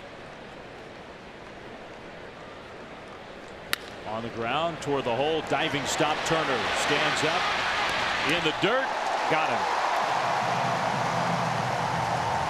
Pretty good play by Turner and Reynolds. Great play. Great dig, great assist by Reynolds. Take another look at it right here. Trey Turner lays out, gets to his feet quickly, but great pick by Mark Reynolds on the other side. That was the hop that Pablo was looking for in the first inning, and it stayed down on him. That one came up. Reynolds right all over it. And that's one for the highlight reel. Well, Turner, a pretty impressive guy. He's played in the outfield. He can play shortstop like that. McCutchen a little late on that first pitch fastball. McCutchen hit a home run his first time up, put the Giants on the board, made it 1-0 in the top of the first. Starting to hit the ball with a little more power. 0-2.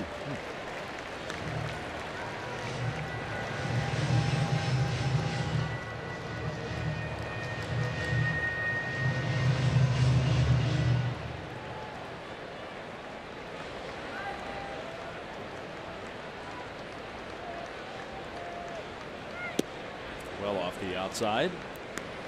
Yes. Selfishly, I was saying that you'd probably want to get Suero. He's up next, so you want to kind of get him working a little bit, see if you can get another guy into that bullpen, but it's his inning to get through. Well, it is true in a spot where they're going to have to cover the rest of this game out of the bullpen. His spot, they've already used Scherzer as a pinch hitter. They've got a short bench anyway.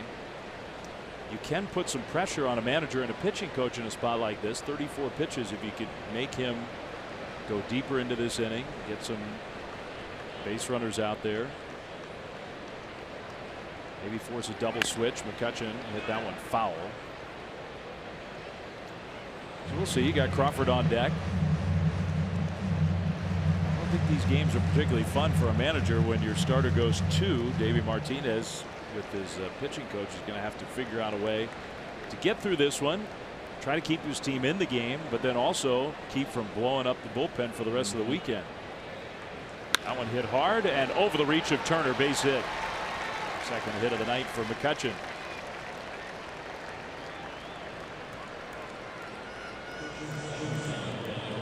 That was a great at bat. Quickly falling behind 0-2 to be able to battle back. Get just enough of that cutter to get over Trey Turner's head. Now you got a guy with some speed. Got the hottest hitter in the league. Some things may start happening. And just to follow up on your point about Suero, I mean, he is coming into tonight 11 appearances, 11 innings. He's been a 1-inning pitcher. So now they're asking him to go 2. He's already thrown 36 pitches. Maybe starts to get a little more vulnerable here. See if Crawford and the Giants can take advantage. Crawford had a terrific at bat again in the 3rd inning, doubled off the right center field wall. Highest batting average of anybody in baseball since May 1. 6 weeks of just red hot hitting. The All-Star game is here this year. I have a feeling he's getting a ticket. I do believe that this will not be the only trip to Washington, D.C. for Crawford. He's going to be back in about a month. They're already starting to celebrate and get ready. First All-Star game here since this franchise was reborn.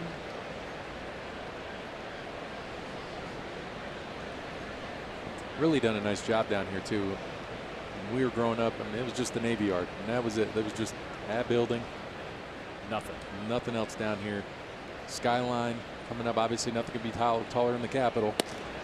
Gotta make sure you can see that, but doing a great job down here, revitalizing this whole area. It's the only part about this ballpark that I don't love, and you can understand why, because you're right. That, I mean, it's incredible, the buildings, the hotels, everything. But you don't have that great view of the Capitol building that it feels like you could have. Crawford down the left field line. Soto chasing after it toward the corner, and he will not catch it. It bounces up and stays in play.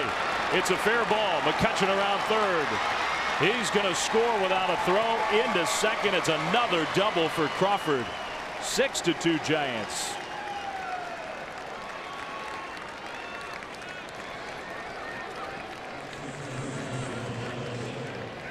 He just tucked it in down the left field line and just beyond the reach of Juan Soto.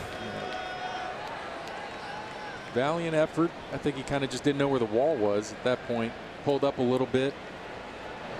McCutchen's speed, the play's in front of him. He's just reading it, jogging it down. See, there's no catch, and he could just long stride it into home. Rodas waving him by, but he knew he was going to score. And Crawford just hitting it where it's pitched. Pablo had a pretty good cut.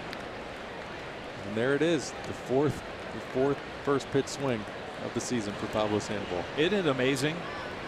He has become a totally different hitter.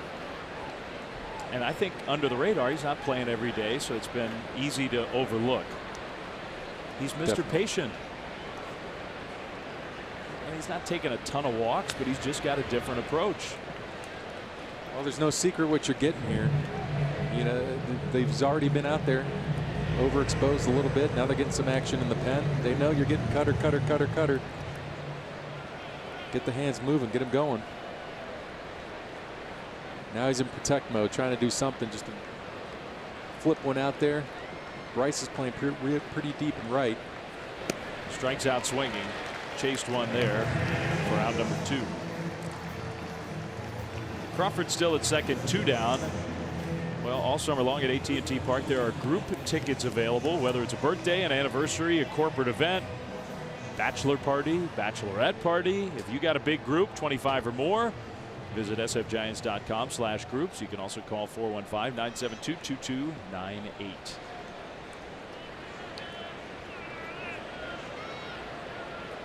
Two down. Crawford breaks for third. The pitch is taken for a strike. They weren't paying attention, so why not? Crawford steals third base. And you know what? With the speed of Alan Hansen, puts pressure on the defense. Maybe there's a mistake. Maybe there's an infield hit. It matters. Right.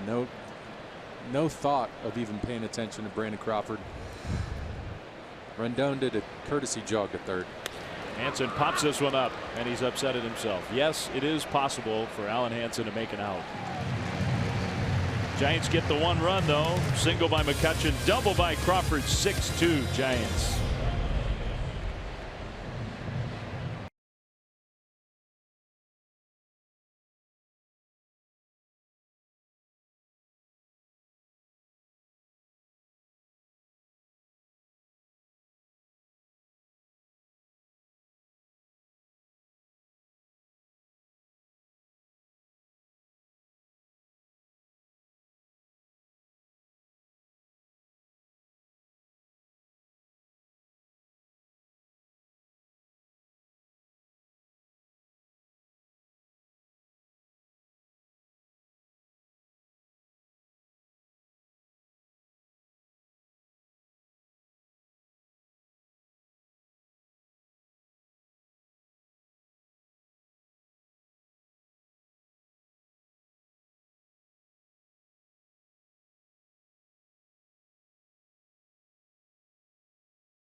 Banquet. On this date 16 years ago in New York, Barry Lamar Bonds hit his only career home run at Yankee Stadium. Career homer number 588 off of Ted Lilly. And this is what it looked like, and it was pretty darn impressive. Oh. Old Yankee Stadium, nothing like that place, and that is not cheap. You're going up there, you're doing some big things. Oh my. Can you imagine? Oh, Aurelia getting knocked in right there. David Bell was there. Yeah. Are you for real? Can you imagine what the Yankees fans in the ballpark that day were saying as they watched that go out? What a home run that was. Defoe led off against Suarez with the base hit. I think that was only number 588. Yeah, a lot more to come. Jeez. Only. The old original Yankee Stadium. You know, it's bugged me recently. It gives you a little insight into how my brain works. But I've been hearing people refer to the new Yankee Stadium as the stadium, like back here at the stadium, which is how they always referred to the old one. But to me, you can't transfer. You knock the place down and you build a new one. You can't. That doesn't apply anymore. And maybe they think it does, but you will never hear me say the stadium from New York. It just doesn't feel right. It doesn't. That place was special. It still bothers me that they got rid of it. A lot of things bother me, Javi. I can hardly tell. This one's to right. McCutchen has it for out number 1. Now the pitcher spot comes up. Suero did get through the 2 innings without the Nats having to use another reliever. So this would be Sanchez.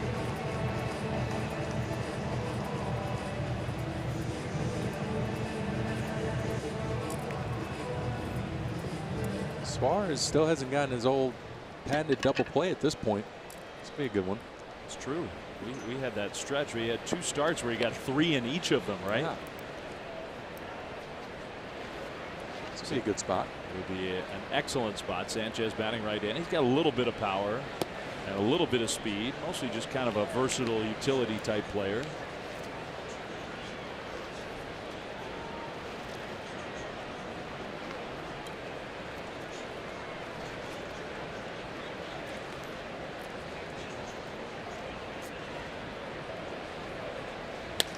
On the ground, base hit, just past the reach of Crawford. Well, a few feet to the left, and that was going to be a double play. Instead, Sanchez had the single, and now the Nationals can put a little pressure on this young Giants lefty. Buster Posey's going to come out, 2 on 1 out, with the top of the order coming up for a 3rd time.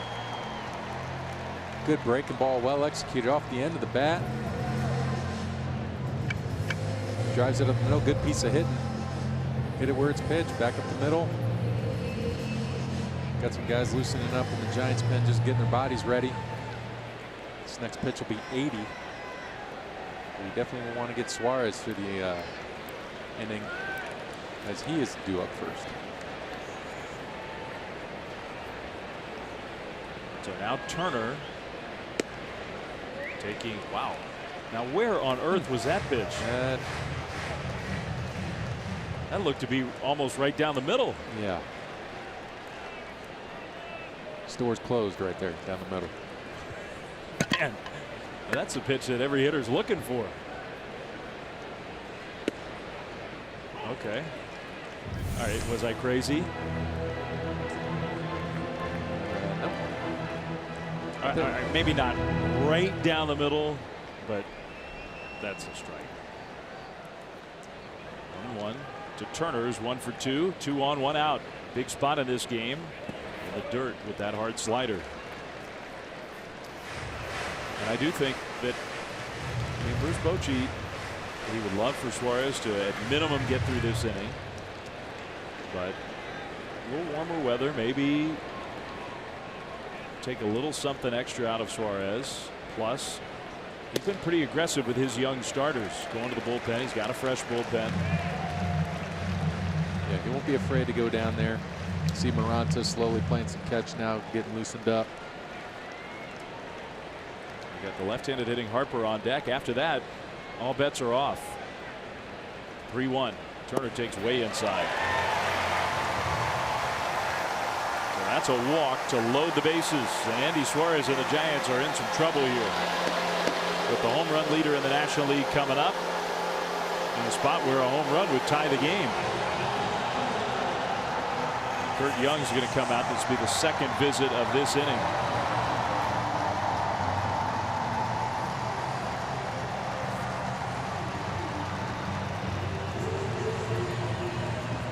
Two singles on 2 pretty good pitches from Suarez, but that walk really helps build the rally for the Nationals. He's hit.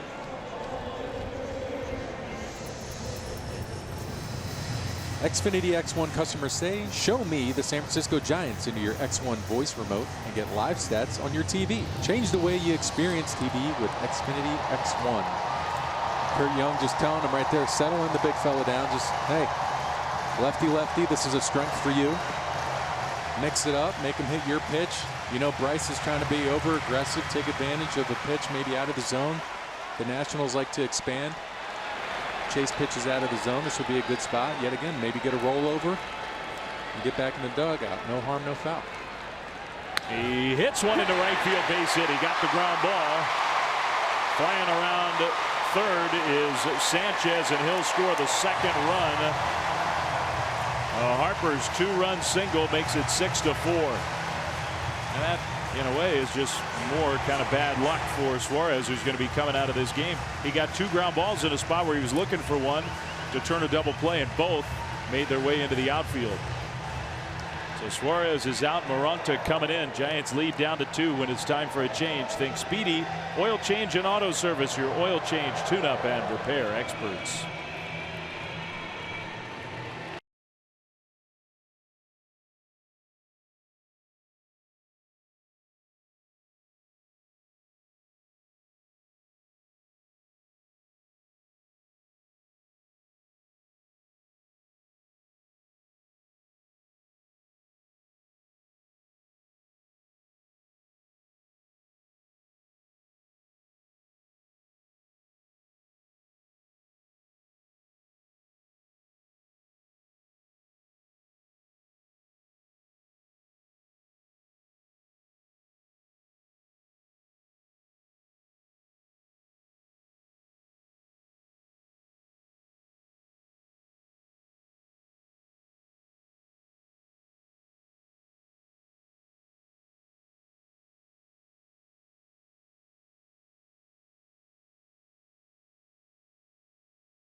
Whole team together. Giants schedule starting tonight, and it is a grinder. 17 games next 17 days up until the All-Star break. 36 games in 38 days. A couple of off days, that's it. From now until the All-Star break, Giants are going to have to lean on their depth and try to push through one of the toughest stretches of this season. And they're in pretty good shape to do it, I think. But starting a road trip tonight with a 6-2 lead that's down to 6-4. And the Nationals still rallying. Reyes Moranta comes in out of the Giants bullpen. He's coming in for the 28th time. You look at the numbers there. Over a strikeout an inning. Just 17 hits in those 28 innings pitched. With the opponent batting average being 172, lefty or righty. He's got nasty stuff. He's got put away stuff. And he's now tasked to get the final 2 outs of this inning. Facing the third place hitter Anthony Rendon in a very big spot. Turner with his blazing speed at second. Harper the runner at first. A slider off the plate for ball 1. Andy Suarez pitched really well through the first 3 innings. In the 4th, gave up the 2-run homer on what we thought was pretty good pitch to Juan Soto. Here in the 5th, 3 ground ball singles that all found their way through, plus a walk. He's out of the game. There's a slider. It's 2-0.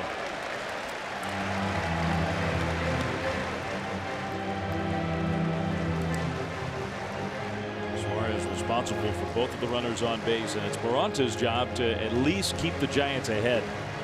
Yeah, you got to find a way here to get back into the zone with a pitch you can control and locate. You don't want to get the tying run in scoring position here.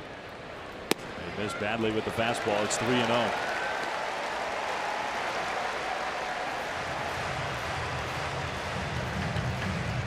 You touched on it earlier. You wanted the Giants to get going on this road trip. 12 and 20 going into this on the road. Want to get going. The Nats, though, for leading the East, they're 14 and 14 here at home, so they haven't exactly established any home field advantage either. So see what Moranta can do here. He found a way to just pump one down the middle. Rendon's not going to be taking that pitch again.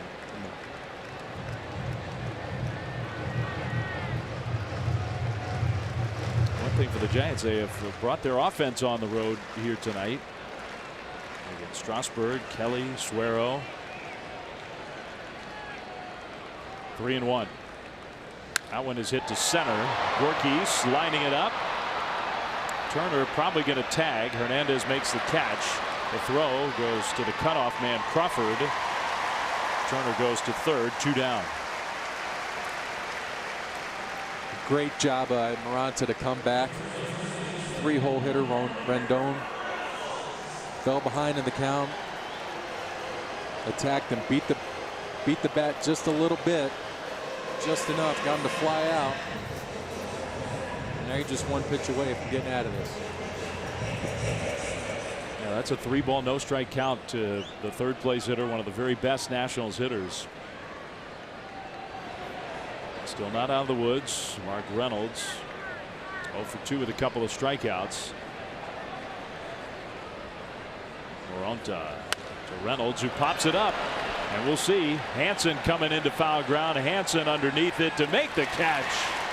And Andy Suarez at least can give a high five to Reyes Moranta. 6-4 Giants still lead.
Giants history. You get to pick the most memorable. To vote for tonight's matchup, go to NBCSportsBayArea.com, on Twitter at NBCSGiants.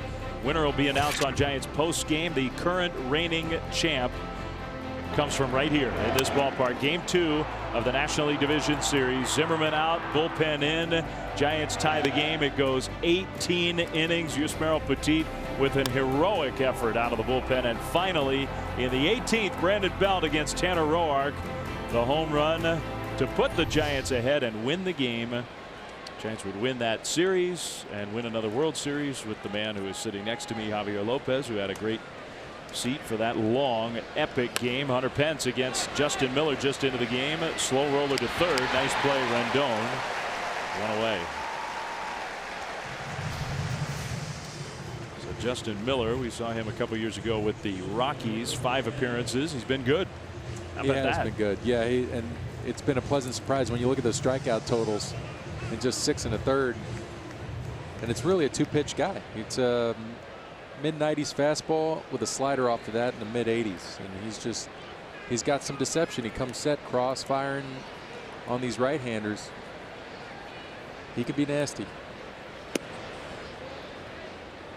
Ball one to Gorkis Hernandez, who has another home run in this game. He's 2 for 2, a single, a 2-run homer, his 7th home run of the year.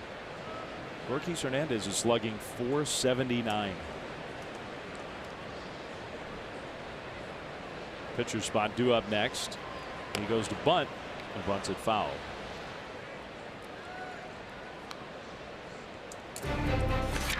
All right, so is this our contestant against the 18-inning game? Crawford, wild card game. This is a pretty good opponent for the Belt home run. The wild card grand slam. Remember how loud it was in there? I think that would be the selling point, if you could cue the sound before and the sound after, because that is actual sound right there, the crickets that you were hearing there. It was so loud, and it went so quiet when that ball went over that Clemente wall. Yes. And with Bumgarner on the mound, that was the game. The only shortstop in the history of the game. It's just incredible. A postseason grand slam that had never been done before. Crawford, strike 3 swinging.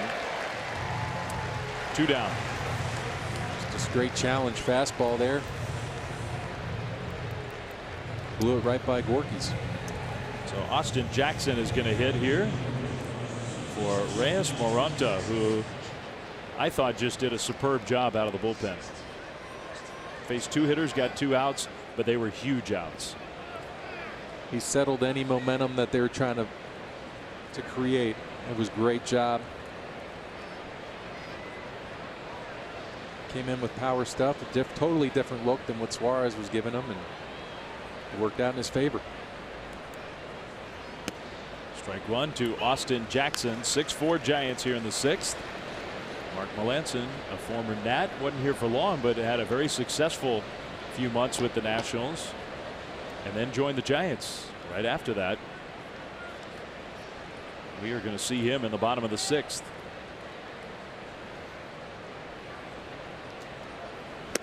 Strike 2.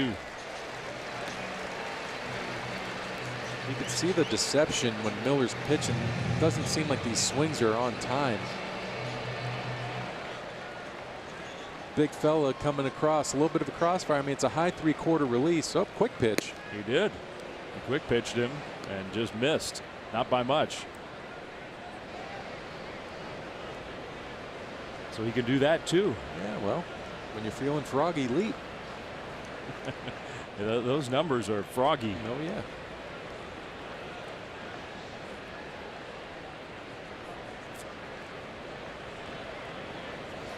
Jackson strikes out swinging. He's feeling like Frogger just got run over by Justin Miller. Melanson coming in when we come back.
sharing a photo or video with hashtag #HatsOffForHeroes. For each post, T-Mobile will donate $1 to support veterans. 6-4 on this beautiful night in our nation's capital. Giants starting a long road trip and a 3-game series here in Washington. 6-4 lead, bottom 6 when it's time for a change. Think Speedy Oil Change and Auto Service, your oil change tune-up and repair experts. And Mark Melancon, who had a successful 2-month stint as the Nationals closer a couple years ago after being traded from the Pirates around the trade deadline, and pitched for Washington, helped get the Nats to the postseason. Giants signed him before last year, back in D.C. and back off the DL. Just 2 appearances, Javi, but they both were really impressive. Throwing the ball well, and that's what you want to see. You want to be back on the big league bump with full confidence and getting at it with all your stuff, and he's shown that in the last 2 innings that he's thrown, and quite a guy to be able to throw your 6th inning. So Melancon against Soto, the tremendously talented 19-year-old who got the Nationals offense going tonight. He swings at the first pitch and hits a liner to short. Wrong guy to hit it to. This was the previous at bat for Soto, though, which was an eye-opener, I thought. A 2-strike approach, trying to just squat down, put barrel on it, and he put some barrel on it all right. Hunter was tracking it, kind of had it. I think if he could do it again, he would have gotten back to the wall a little bit quicker. But a homer's a homer. He's got some talent. It was not a bad pitch. I mean, maybe it wasn't exactly the pitch that Suarez wanted to make, but it wasn't right down the middle. Very impressive young guy, Juan Soto. Ball 1 to Michael Taylor. I've been impressed by the curveball from Melancon in his 2 appearances. And that's the thing that you want to see when a guy comes back off the DL. You don't want him to just rely on one pitch. You want a guy that's what you saw before he got on the DL with all his pitches, and he's done that. He's come in and thrown with conviction, and that's a nice thing for Giants fans. And hit to right field with some power. McCutchen looking up, and it is off the wall. McCutchen will play the carom. Taylor into second. Stops there.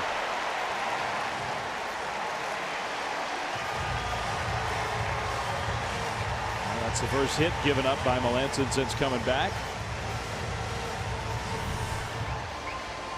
Taylor showing the power that he has. He's a talented player. Put a real good swing on it. McCutchen just made sure he fielded it cleanly and got it back in.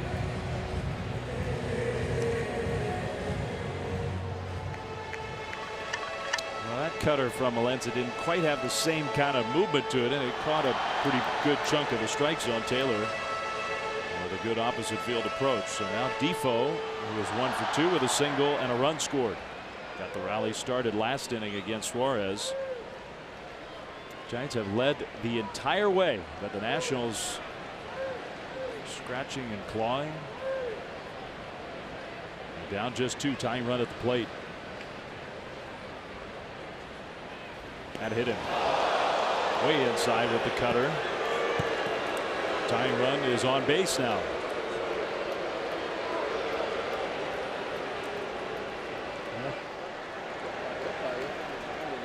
Trying to set up that inside location, work under the hands of Defoe. See Buster get in there. Melancon just overcooked it.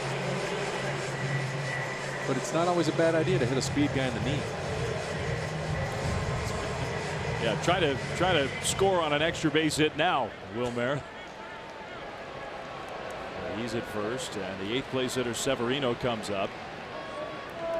He is fast, and he is the tying run. So far, bullpen still quiet for the Giants. That one misses high. That curve didn't curve. It's only 6 pitches, but the stuff not quite as sharp so far tonight as we saw it in San Francisco, where it just looked great. You just want to see a ball on the ground here. The Giants lead the league in double plays, 68. They lead by a good margin. Want to let these Gold Glovers make some plays for you. That one poked down the right field line, foul.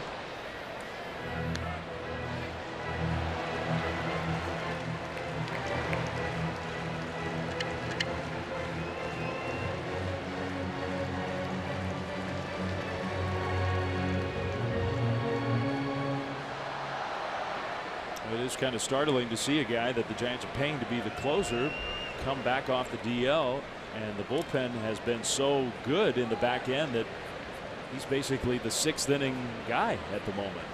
That one is hit well to left center field. Yorkis Hernandez all the way back onto the track. 2 down. It's got to be awkward for him. He's always been, at least the last 5, 6, 7 years, coming in, throwing that 9th inning.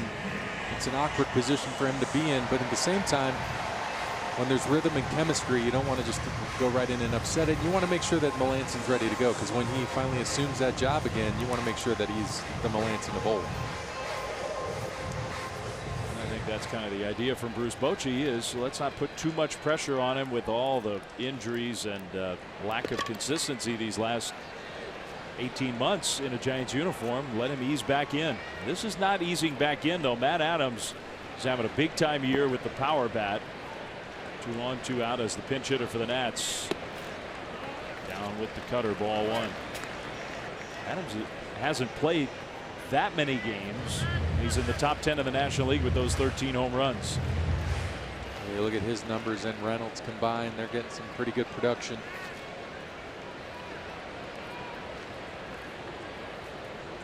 His pinch hitter 3 for 13. 2 on 2 out, 2-run lead for the Giants. Good cut by Adams, 1-1. This wouldn't be a spot where you would think Taylor would take third, but again, you don't pay any attention to him. He's got the speed to do it. He and Turner are your base stealers. Hanson being way off, it would be relatively easy. So you just want to make sure you hold the ball, check him a little bit if you're Melanson.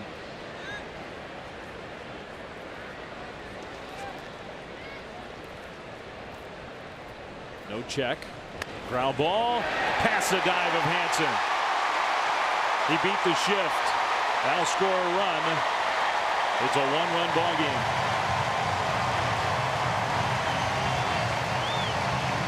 Defoe all the way around to third. We used to see him do that a lot in St. Louis.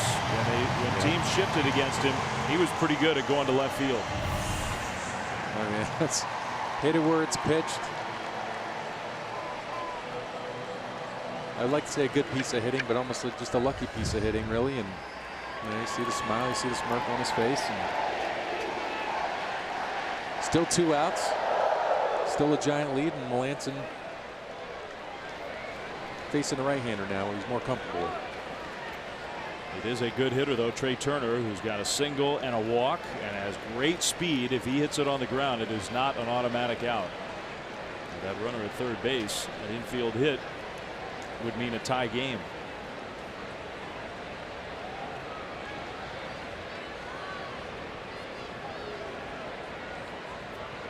Long hold from Melanson.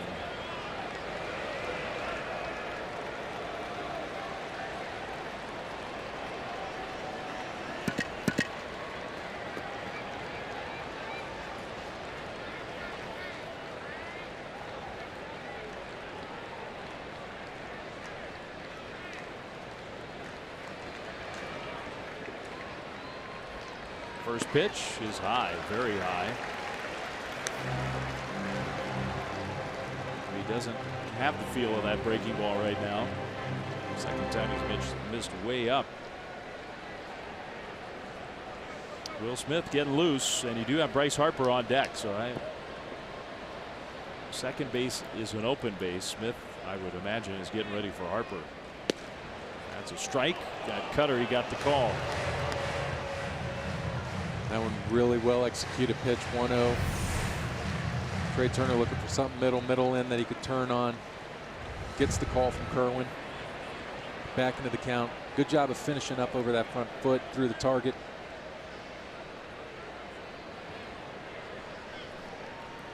Giants led 6-2. It's now 6-5 with first and third. And that one misses high.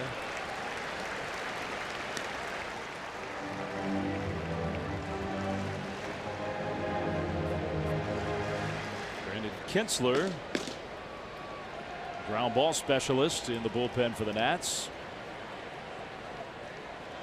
After they use the pinch hitter for Miller, we're going to see Kinsler in the 7th, top of the order, due up for the Giants.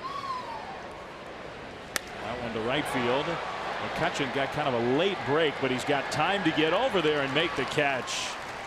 So Melanson at least keeps the Giants in the lead. John will come back and join Javi on the TV side. It is 6-5 Giants.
San Francisco Giants may not be reproduced or retransmitted in any form, and the accounts and descriptions of this game may not be disseminated without the express written consent of the San Francisco Giants Baseball Club, LLC. The Giants will be kicking off Pride Weekend on Thursday the 21st with LGBT Night presented by PG&E. The special ticket package gets you an SF Pride expandable backpack, a ticket to the Giants Padres game, and a reminder to all to receive the Pride backpack, you'll need to purchase the special event ticket. Visit sfgiants.com/special events for tickets. 6-5 Giants. And when it's time for a change, think Speedy Oil Change and Auto Service, your oil change, tune-up, and repair experts. And taking the mound for the Nats is Brandon Kinsler. And to tell you about it is John Miller. Kinsler, who, when the Nats picked him up, had been the closer for the Milwaukee Brewers. And here he is he's a setup man, not a closer. And that's ball 1 to Joe Panik. He's a sinker ball machine. He's a two-seam sink guy, arm action, late arm action with it, and it's late run. And when he's right, he's getting a lot of infielders are getting a lot of ground balls. Along the left field line, that is slicing and foul.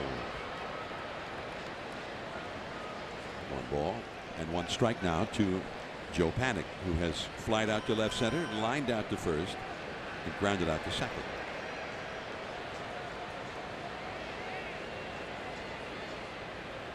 The Giants, who at one time led this game 5-0, and going into the last of the 5th, we're leading 6-2. Now lead by 1 run, 6-5. And a foul out of play off to the left. Joe Panik has not had many hits lately.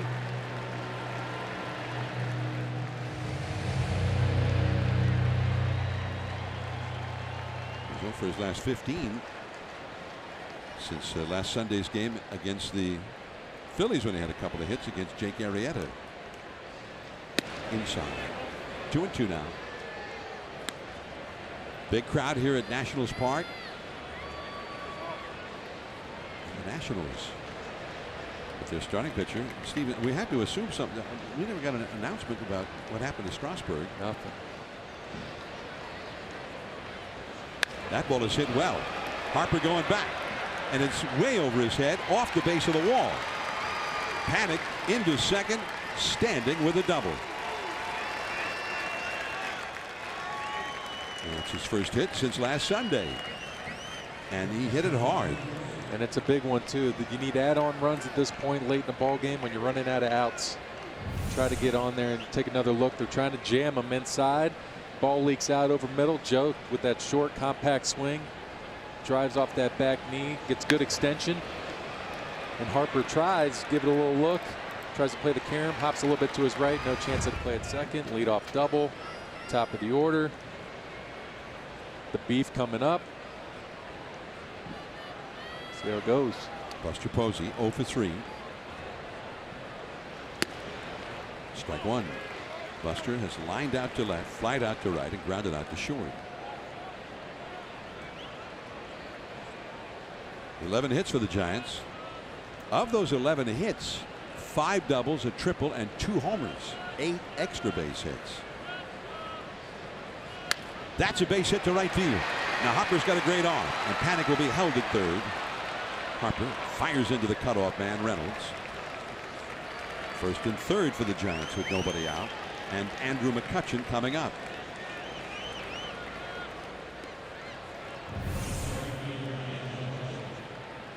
Buster right there, the compact swing. He's always been comfortable hitting the ball to right field, drives it there.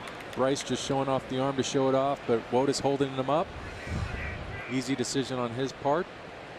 Again, with the beef coming up, with the way McCutchen's been swinging, and Crawford, the rest of these guys, he's playing for the big inning. You ever notice how when those guys with the great arms, they fire a throw and it gets cut off, and the crowd goes, "Whoa, yeah." Selling the sizzle. Here's McCutchen. He is homered, hit back to the pitcher, and singled. 2 for 3. And ball one.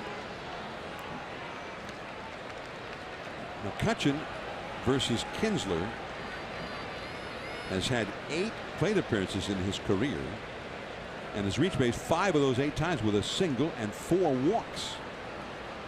McCutchen, a former Pirate, Kinsler, a former Brewer, both from the Central Division. Crawford on deck. And that's a called strike on the outside at 94 miles an hour. Well located two-seamer there. Came back over the outside corner. Nothing McCutchen could do with that pitch. Still in a good hitter's count, 1-1. Kinsler's trying to throw a strike, trying to get him to hit something on the ground. McCutchen trying to hit something with some power. Middle infielders, double play depth, nobody out. Big rip and a foul back to the screen. Now he's behind in the count, 1-2. McCutchen with his home run tonight. That's 3 homers in the last 5 games played for him. As Grace is up in the bullpen now. Matt Grace. And for the Giants, Tony Watson, also a left-hander. With Bryce Harper scheduled to lead off for the Nats in the last of the 7th. Brandon Crawford is on deck. Runners at first and third. Nobody out. Way outside on an excellent save by Severino. Saving a run at this point. Didn't really have time to get the body over. He did not. Trusted the hands. See Buster do that all the time. But you're right, man on third base. Let's have a lot of faith. 2-2 the count, and the throw goes to first. Buster is back to the bag. Reynolds on the bag at first, and the second baseman Defoe well over toward the middle and pulled in to double play depth. So that right side of the infield is kind of wide open. The outfield is straight away. McCutchen 2 for 3 in the game. Pulls that ground ball foul. And he changed up on him that time. Yeah, good job spoiling the pitch. Kinsler is throwing that sinker almost 70% of the time. He'll throw that occasional off speed to keep you off of it. Good job of spoiling it by McCutchen. Trying to get that mislocated fastball that he fouled back, trying to see if he can get that one again. This time square it up. at short. He blistered it, but right to Turner.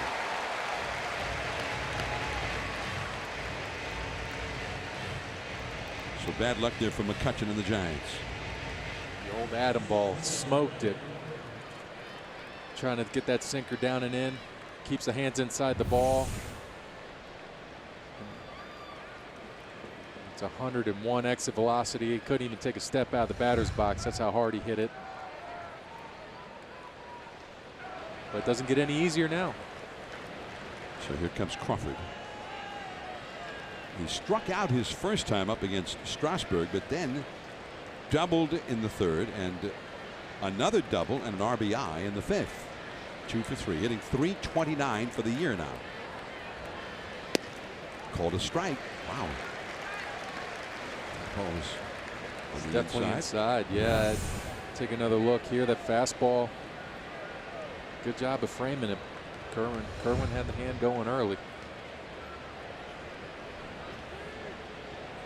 Crawford with runners at first and third. The middle infield double play depth, and Buster back to the bag at first. The shortstop Turner is shaded well toward the middle. There you see how they're doing it. The second baseman Defoe pulled in a bit and over toward the hole toward first.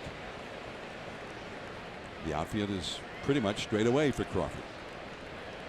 Panic at third, Posey at first. There goes Buster, and then Defoe. What happens to somebody shouts at Defoe because he got the word, or rather at Kinsler, yeah. Yell step off. That's an easy way to get a balk call, actually. You're not expecting, especially with Buster at first base. Not a runner. Does have some bags this year. Strike one to Brandon Crawford. Look out, that hit him.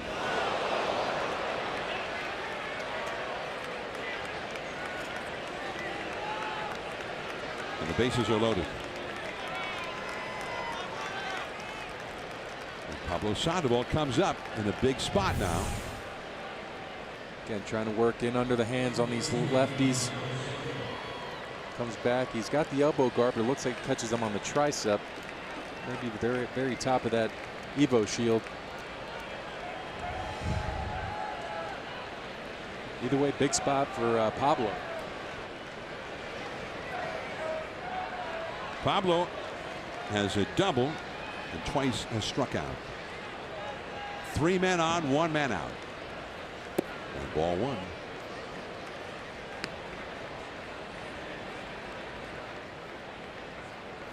Sandoval hitting .283 for the year.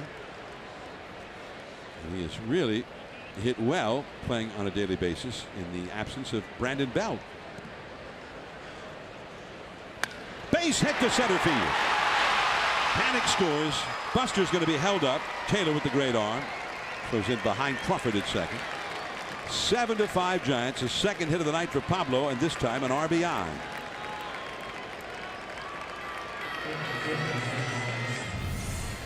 Takes a 1-0 fastball. You see right here, gets extended, keeps it shoulder square, hip square, drives it right back where it's pitched, right up the middle. Wotus again playing for the big inning, holds it up. And that's enough for Kinsler. Martinez making a change. Dave Martinez out to take the ball from Kinsler as the left-hander Grace will run in. We'll be right back.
stream the games on NBCSportsBayArea.com and the NBC Sports app.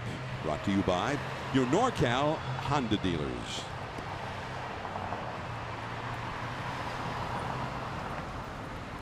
Seven to 5, the Giants are leading. As we play here in the first half of the seventh inning, a run is in, the bases are loaded, and that man, number 33, Matt Grace, comes on. He's coming on for the 12th time this season. You're looking at strikeout an inning, good whip, not walking too many guys. The opponent batting average of 179, but he's coming in, having to throw strikes. He's going to have to face Evan Longoria, not Alan Hansen, who would have switched around and batted right-handed.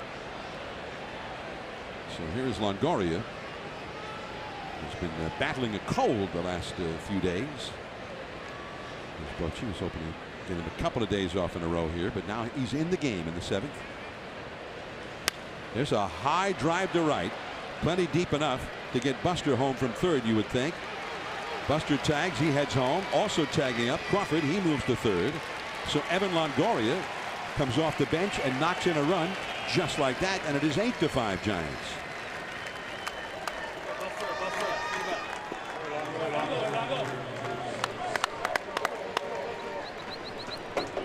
Nice job right there, knowing the job that he needed to do. Get in a run, hit a deep fly ball, take a good hard swing.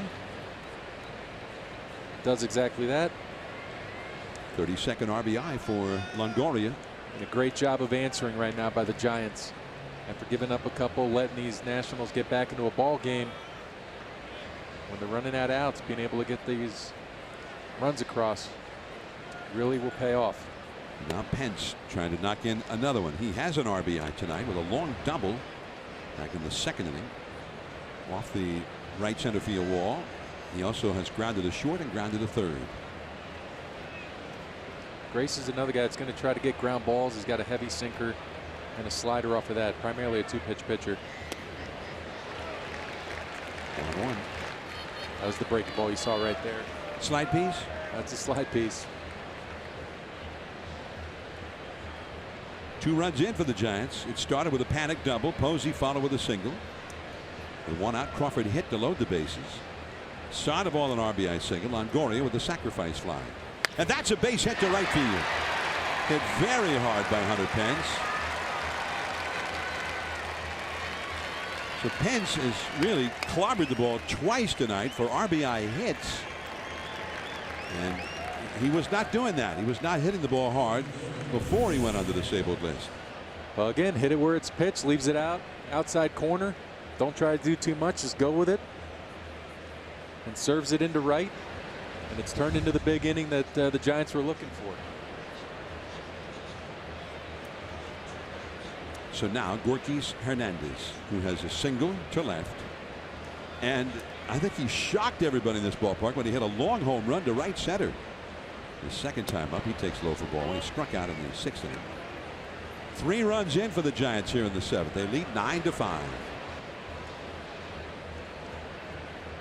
These kind of things can happen to a bullpen when you're asked to cover basically an entire game. Still don't know what's going on with Strasburg. In the dirt, blocked by Severino. The runners have to hold. Pablo at second and Pence at first.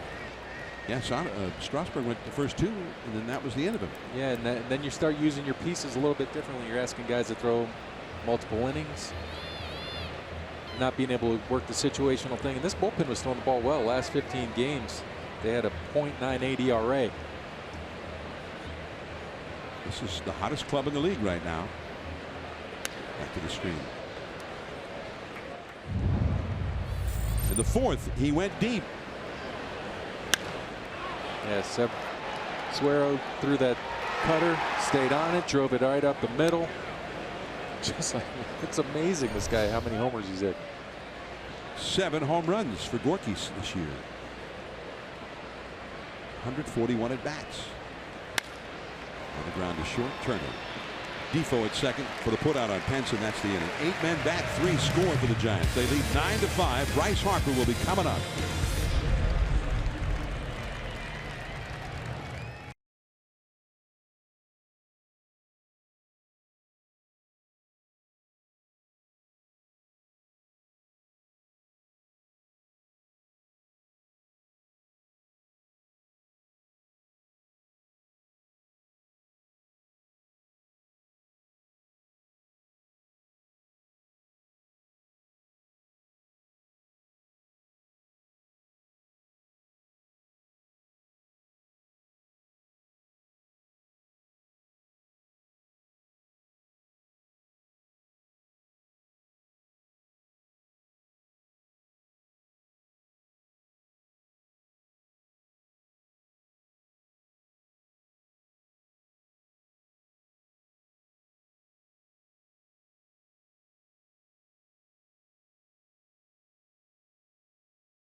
area is brought to you by Southwest. Yes to low fares with nothing to hide. That's transparency. By Heffernan Insurance Brokers. Insurance and financial services for you and your business. Visit hefins.com. And by Xfinity. X1 will change the way you experience TV. Nationals Park in Washington. The Giants are leading 9-5 now after a 3-run 7th inning. And Bruce Bochy goes to his bullpen once again. And here is Tony Watson on for the Giants. Sorry. No, coming off for the 28th time, and the numbers are great. You look at them, 31 strikeouts to just 5 walks. Opponent batting average being .240. Doing a great job out of this bullpen. Really throwing the ball great. And there's Evan Longoria making a defensive substitution, now playing third base. Longoria, who came in as a pinch hitter. Bruce Bochy was sort of able to foil the move made by Dave Martinez, the new Washington manager, who wanted to switch Alan Hansen around, make him bat right-handed. Hansen has not batted right-handed very much in the big leagues this year. He was 2 for 8, but instead he didn't face Hansen at all. He had to face Evan Longoria. And then Longoria knocked in a run. Then he had to face Hunter Pence, and Pence knocked in a run. So the Giants got 2 of those 3 runs in the inning after that left-hander was brought in. 2 quick strikes to Bryce Harper here from Watson. Harper 1 for 3 with 2 runs batted in. Longoria has moved over. He's playing the second base position now. Crawford back at short in the overshift. And it's 1-2. Good try there after a nasty slider. See if he chase again. Got a couple pitches to play with here. Try to use Harper's aggressiveness against him here. See if he'll expand. See what Buster goes with. That got him looking. Strike 3. Great sequence there. Basically unhittable pitches left on left. Real nice job by Watson. Take another look right here. Almost looks like the changeup. Either way, down and away, strike. Harper knew it. Back to the dugout he goes. I saw a note that he has thrown the changeup as a percentage of his pitches much more often this year than last. That is called strike to Rendon. Anthony Rendon 1 for 3 with a run scored. He hit a single back in the 4th inning. Scored on Soto's home run. 9 runs and 14 hits for the Giants. McCutchen 2 down in shallow right. It was really a great job by Maranta in the 5th inning facing Rondon. When he fell behind, able to come back, get him to hit the fly ball to center. Big at bat, big out. It was a 3-0 count at one point. And be able to come back and do that. And there were 2 men on. And the Nationals had just made it a 2-run game. And there they were in the heart of their batting order. And that's when Maranta came on, and he immediately fell behind, as you say, 3-0, and got him. Huge. Base hit. Crawford not quite this time, and Mark Reynolds gets his first hit. Reynolds was the other guy that Maranta retired on a foul out to third.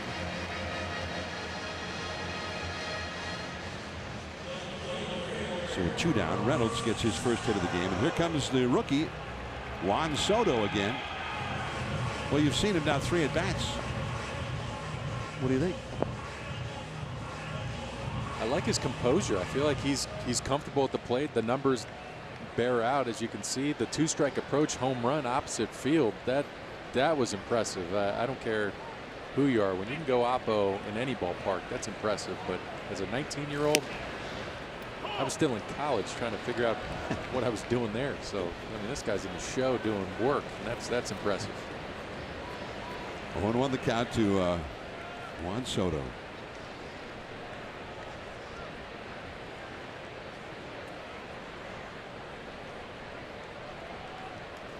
He'd be a little young to have appeared in the College World Series at age 19. Yeah.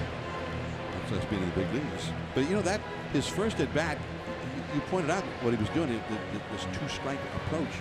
And it was the same thing when he hit the home run. He'd gone into that two-strike approach. He got 2 strikes again here. And you see it now. Scrunches down, just trying to put the ball in play. Oh, did he swing? Yes. The inning is over. 8th inning coming up. 9-5 Giants.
Local Toyota dealer.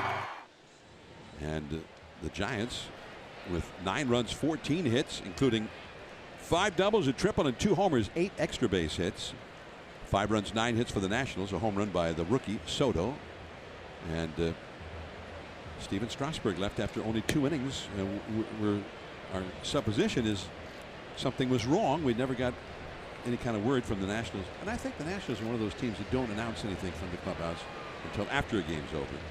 Anyway, Mac Williamson leads off here as a pinch hitter for Tony Watson, and the count is 1 ball and 1 strike. Mac Williamson hit the last of his 3 home runs against Washington. It was against Washington that he suffered the concussion back in late April at AT&T Park. He has not homered since coming back from that. 1-2. Not in the big leagues anyway. He had a couple in Sacramento in his rehab assignment.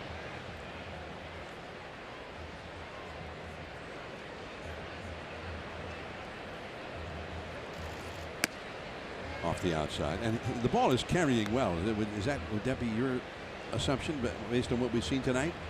Definitely, and that's the thing Dave and I were kind of talking about. You look at the flags all across the ballpark, they're not really doing anything.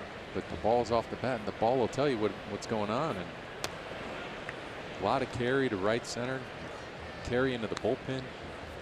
And in the past, right center has been the place where the ball just jumps in this yard. But I also remember seeing wind heading out in that direction in the past. Maybe I don't know, just the humidity. Yeah, must be. 2-2 the count.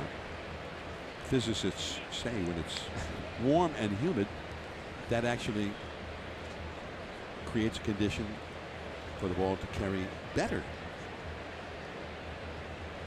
Although a lot of ball players would tell you that that's not true. That's a pop foul back behind the plate and into the crowd. The 2018 Camping World MLB All-Star Ballot is now open and exclusively online. Make sure your favorite Giants are represented on this year's squad by voting at sfgiants.com/vote. Catch all the excitement of the 89th MLB All-Star Game here in DC, July 17th. The big logo out beneath the scoreboard in deep right center. Williamson went down and got that one. Great Down at and bat. in. Yeah, he's fouling off some real nasty stuff. Had to go get some new lumber, broke the bat. And you have to break the bat or you can't get a new bat. You can't just say, oh, this is no good. Right. That's right. 2-2 the count. Joe Panik on deck. And it's a full count now. The Giants are anxious to see Williamson get it going again. He was so hot. He was hot in Sacramento. Then he came up to the big leagues and he hit 3 homers in his first 5 games. He homered after he sustained that concussion. He stayed in that game. Shallow left. Soto, a late break. Can't get there. That might be the break he needs. Just a pop up, and Soto, I don't know, he saw this great big guy take this big swing at the plate and he broke back on it. Played it into a base hit. Take another look. Big swing, jam. I think you're right. He read big swing, big guy. Hung back a little bit too long and just played it into a base hit. Sometimes that's all it takes to get going as a hitter. That was the 10th pitch that Williamson saw in that at bat. And he got the base hit. I'm not going to check the exit speed on that one. Panik along the left field line. Soto gliding over. Williamson was all the way to second base, turns around and goes back to first. Joe Panik is promptly retired. He is now 1 for 5. He had a double though off the right field wall to start that 3-run 7th inning rally. Here comes Buster Posey. His one hit of the game accelerated that rally, a single to right. Buster is 1 for 4. His batting average back over 300. Giants have 15 hits in this game. 1 ball and no strikes. Giants bullpen is busy. Sam Dyson is heating up. There he is.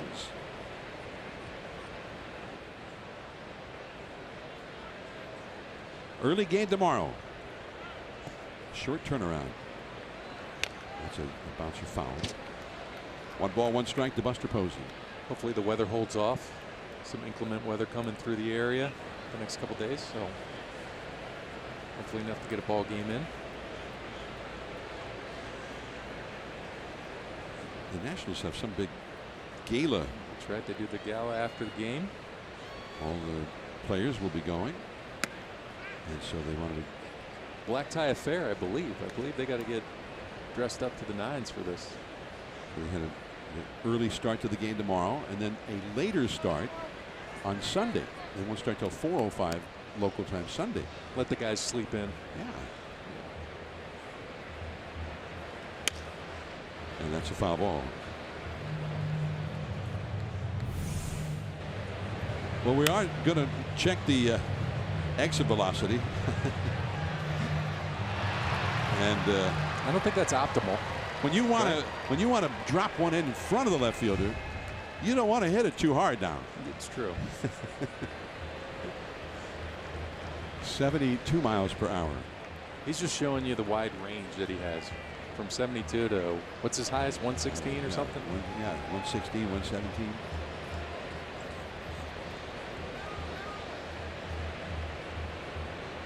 By the way, I'm just checking my Weather Channel app for tomorrow. It says 90% chance of rain tomorrow. So there's a 10% chance that it's wrong. Let's see, at noontime tomorrow, 45% chance of rain. By 2 o'clock, 85%. That's going the wrong way. I want 85% about 9 tomorrow morning.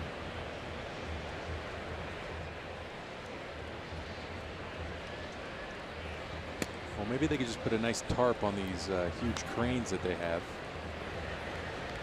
Now, I've never seen so many cranes just outside a ballpark before. Yeah, they're covering the skyline. Kind of reminds you of San Francisco with all the cranes. 6, 7 cranes just looking out from the booth here. Williamson was running on that pitch, and Buster flies out to the right fielder, Bryce Harper. 2 down. And now Andrew McCutcheon. So a 9 o'clock television time for baseball on the NBC Sports Bay Area in the morning. And 8 a.m. pregame live. I'm sure the boys in the studio are excited about that. Andrew McCutchen has had a homer and a single, 2 for 4. And he blistered one his last time up. Hit one over 100 miles an hour, a liner to short. 1 ball and no strikes. It's not often you can do a pregame show and then go have brunch.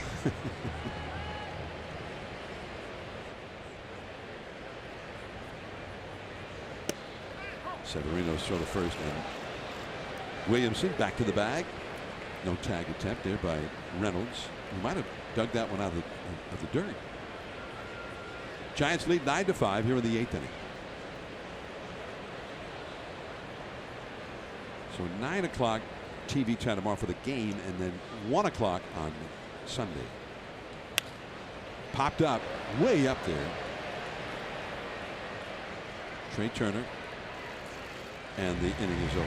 So Williamson got the pop-up single and nothing more for the Giants. 9-5, last of the 8th.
Sports California, the Earthquakes versus LAFC, the expansion LAFC. And this is the first time these two franchises will ever have faced. Also streaming live on the NBC Sports app. The home of the authentic Quakes fan is NBC Sports California. You know, I was a former voice of the San Jose Earthquakes. Really? In the olden days, in the 70s. Well, look at that. It was called the North American Soccer League. There's Sam Dyson on the pitch. Coming on for the 29th time, really doing a nice job out of the bullpen. Coming in, the right-handers 172 against 204 overall in the opponent batting average. Really doing a nice job with the sinker, getting control of that again, setting up the changeup, slider. Michael Taylor has struck out, flied out to center, and then he had a long double off the right center field wall, and it was high up off the wall too. Almost a home run. He fouls one out of play. Strike one. It's Taylor's night. How'd you like calling soccer games? I enjoyed it. This was back in the 70s. You probably may not remember. I was You didn't born exist. in the 70s. I don't think you existed when I started doing soccer. Did you have a call? Did you have a goal call? Did you have an adios? No. Pelota? No. Goal?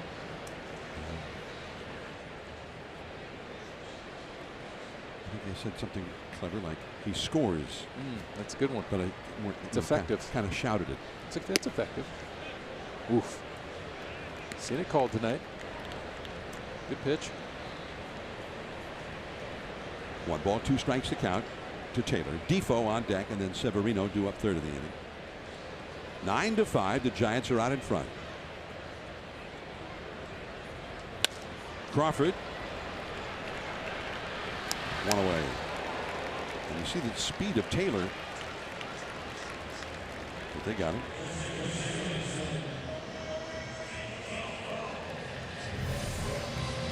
Take another look at Crawford right here. Gets a sharp ground ball. Taylor with the speed. Panda using every bit of that glove. Stretching and getting it. 1 away. Here's Wilmer Defoe, who has struck out, single, and been hit by a pitch.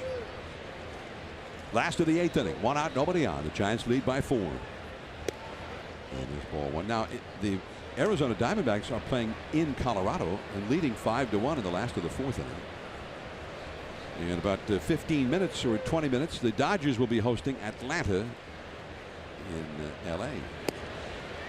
1-1 the count. Cubs won this afternoon 3-1. Milwaukee clobbering the Phillies 11-4 last of the 7th. Up the road from here a bit in Philly. You ever go, when you grew up around here, did you ever go to Philly for a game?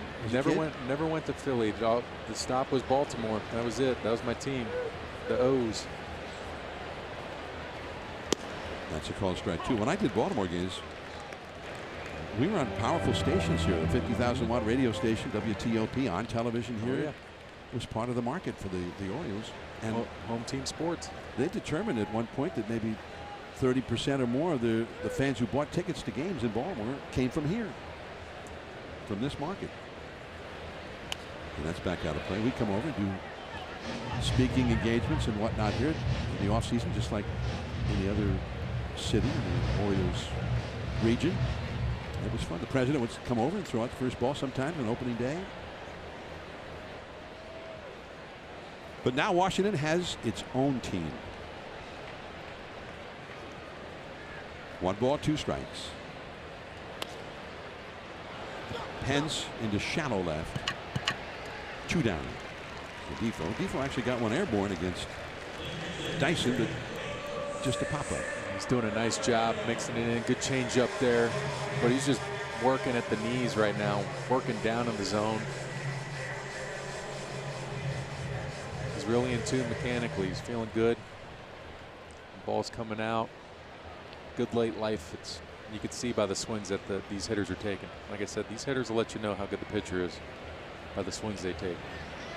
Severino, the catcher, 0 for 3.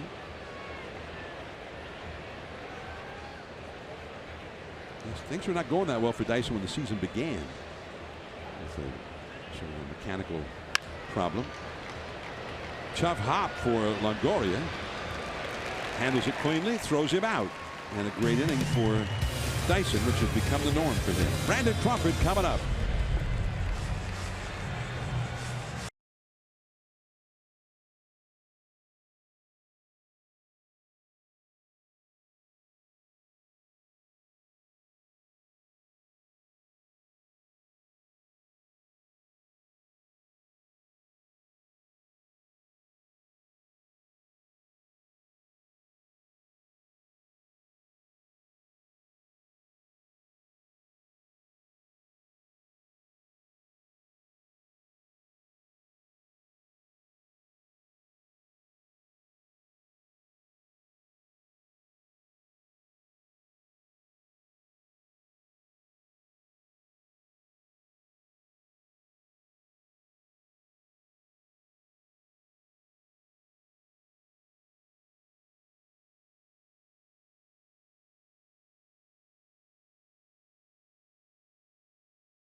after the hour-long pregame live that starts at 8 a.m. Pacific time on NBC Sports Bay Area.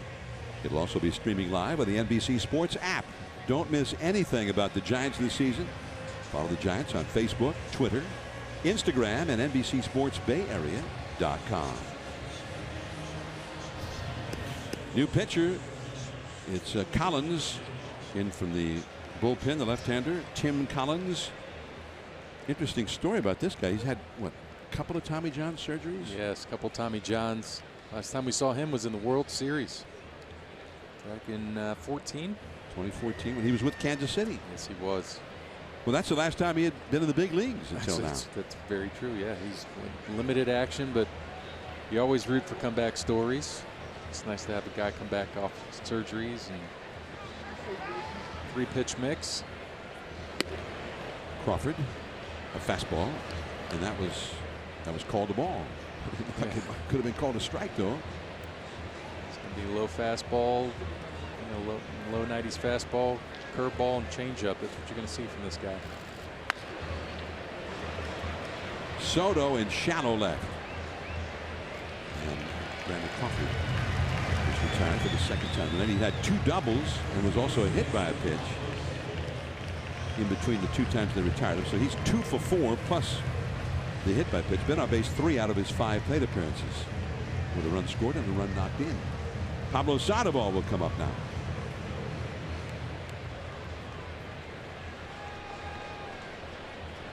Collins is the 7th pitcher used by the Nationals in this game. Giants lead 9-5 in the 9th inning. Pablo Sandoval's had 2 hits, a double and a single, and an RBI. Scored a run. Now bats right-handed. Will Smith warming up once again in the Giants bullpen. It's not a save situation.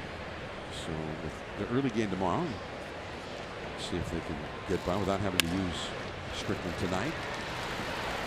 Rendon throws out Pablo, 2 down. So you grew up in this area. Is your wife also from this area? She is, yes. And you guys were in college together? Yes. Is there sort of a romantic story about where you proposed to your wife? Why, yes, John. The Jefferson Memorial. By the tidal basin? By the tidal basin. Wow. That was the spot.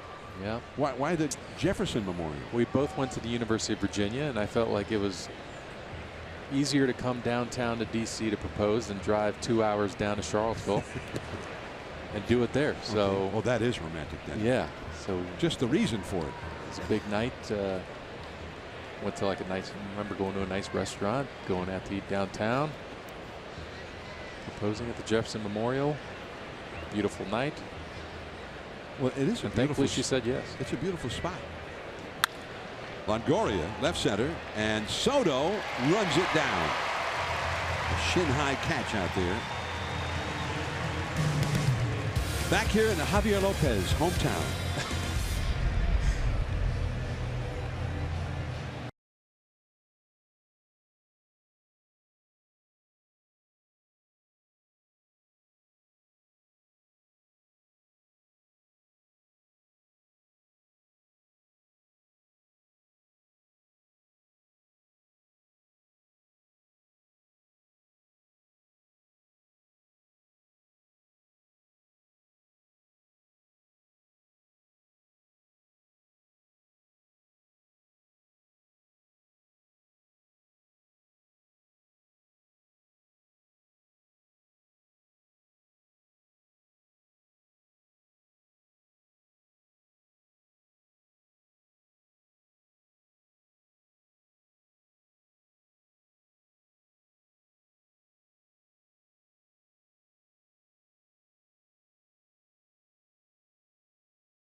1,591, and the Giants jumped ahead early, and they are leading late, 9-5, last of the ninth. And here is Will Smith in for the bullpen. Will Smith, a left-handed reliever who has done extremely well. Yeah, he's coming on for the 16th time, and another guy that's coming back from Tommy John surgery and coming back full force. And that's what you want to see. He's able to throw the fastball, the breaking ball, change up, everything with conviction and confidence, and really been a bright spot and another calming force in this now very, very, very deep and good bullpen. So Smith will face the pinch hitter for the pitcher to lead it off. That will be Brian Goodwin. And then the top of the order, Trey Turner and Bryce Harper. And just in case the Nats turn this into a safe situation, Hunter Strickland is up in the bullpen. Although at the moment he's not throwing out there. And there's a called strike to Goodwin. Lefty versus lefty.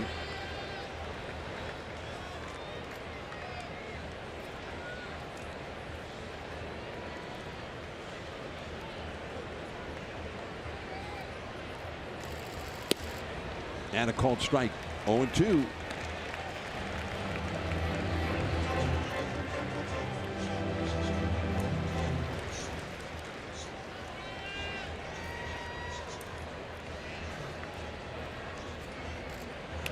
Just got a piece of it to stay alive. 0-2. Now the Giants at one time led 5-0 in the fourth inning. Then it was 6-2 going to the last of the fifth inning, Giants.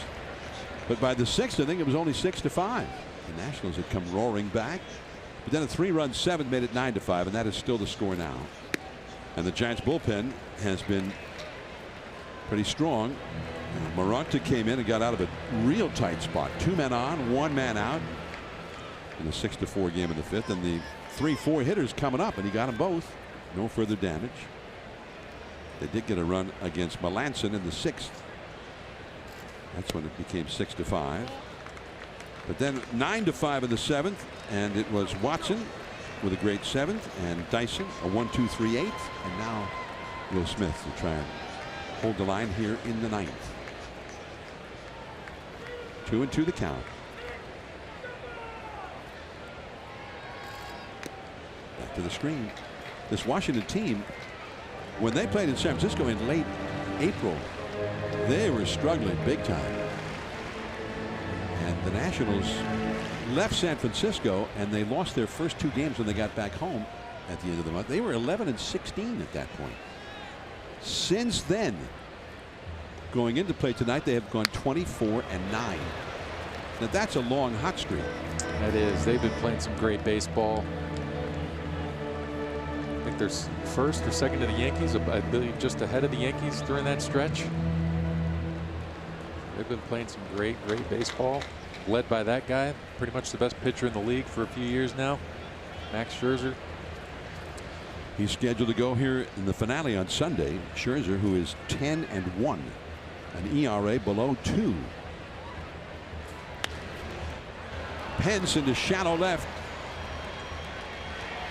1 away. So Goodwin, he battled Sure did. Smith, but he succumbs. Are those good numbers to have, you think, Scherzer? To be 10-1. Now they say wins are kind of they don't overrated. matter. I mean, wins don't matter apparently. But he's had 13 starts, 10 wins, and in 87 and 2/3 innings, he's had 133 strikeouts. He's like a closer, except the closer just pitches basically 1 inning in a game, and he's doing it 7, 8, sometimes 9 innings in a game. That's the one thing I appreciate watching him. He's one of those breeds that he obviously numbers have taken over and taken control, but he's the starter that wants the ball the whole game. He's not looking to go 5, 6, 7, hand it off. He's trying to complete the game. And they want him to do that. They're happy to see him do it. There's McCutcheon. Trey Turner is gone. 2 down. A couple of shallow fly balls here against Smith, and that will leave it to Bryce Harper. 9-5. The Giants are leading. Harper He got the Nationals back in the game. A 2-run single when he came up, bases loaded in the 5th inning. Ripped a 2-run single to right against Andy Suarez. He was the final batter faced by Suarez. What was your evaluation of Suarez now? Because it started so well for him. It did, and what I like is that he was mixing it up. He was staying in the zone. He was attacking the zone, but he was just trusting his off-speed stuff. Unfortunately, the pitch count got up. And in that situation with a young pitcher, you don't want to force him through that 5th inning. You want him to get at least be in line for the win. You want that as a confidence booster, but at the same time, you're just trying to win ball games, and that's the way Bochy's going to manage it. Was able to bring in Morata, make the change, and now you're at this position now with a chance to win the game with 1 more out. Big swing and a miss by Harper, and it's 0-2. But I felt like he's throwing the ball well. I think he's building off of what he had in his last start. Had a couple hiccups, but even that rally that they had going were ground balls. So that's a positive. They weren't chasing balls in the gap. They weren't hard hit. 1-2 now. Well, he went 4 1/3, but it already had thrown 85 pitches. Muggy night in Washington. 1-2 to Bryce Harper, who is 1 for 4. His 1 hit, that 2-run single. That was a ground ball, a hard hit ground ball through the right side of the infield. Back to the screen again. No 2-strike approach there for Harper. Rendon on deck. There's Bruce Bochy, who made the move. Morata proved to be the right man for the job. He got out of that jam. The game kind of needed saving right there in the 5th inning. It did, and once again, Hall of Fame manager pushing all the right buttons, getting the right guys into the game, getting the matchups that he likes. Ooh. Oh my! Oh.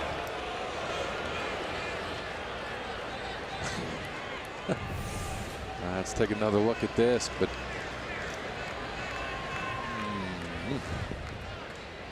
would have been a low strike. Yeah. 2-2 the count. And that puts him away. Ball game over. And the trio, Watson, Dyson, and Smith, the last 3 innings, only 1 hit and 1 base runner allowed. The Giants take game 1 on this road trip, 9-5 over the Nats. And they needed to set the tone, and the offense did it. We talked about it at the beginning of the show. You're going with young guys. You got Derek Rodriguez tomorrow. You want this offense that was hot in San Francisco to carry over and take the pressure off the young guys, and they did that tonight. Indeed, a lot of scoring early. The Giants with 8 extra base hits for the night. Thanks for joining us. Now stay tuned for Giants post-game live presented by Toyota. The Giants win at 9-5. Post-game live starting right now.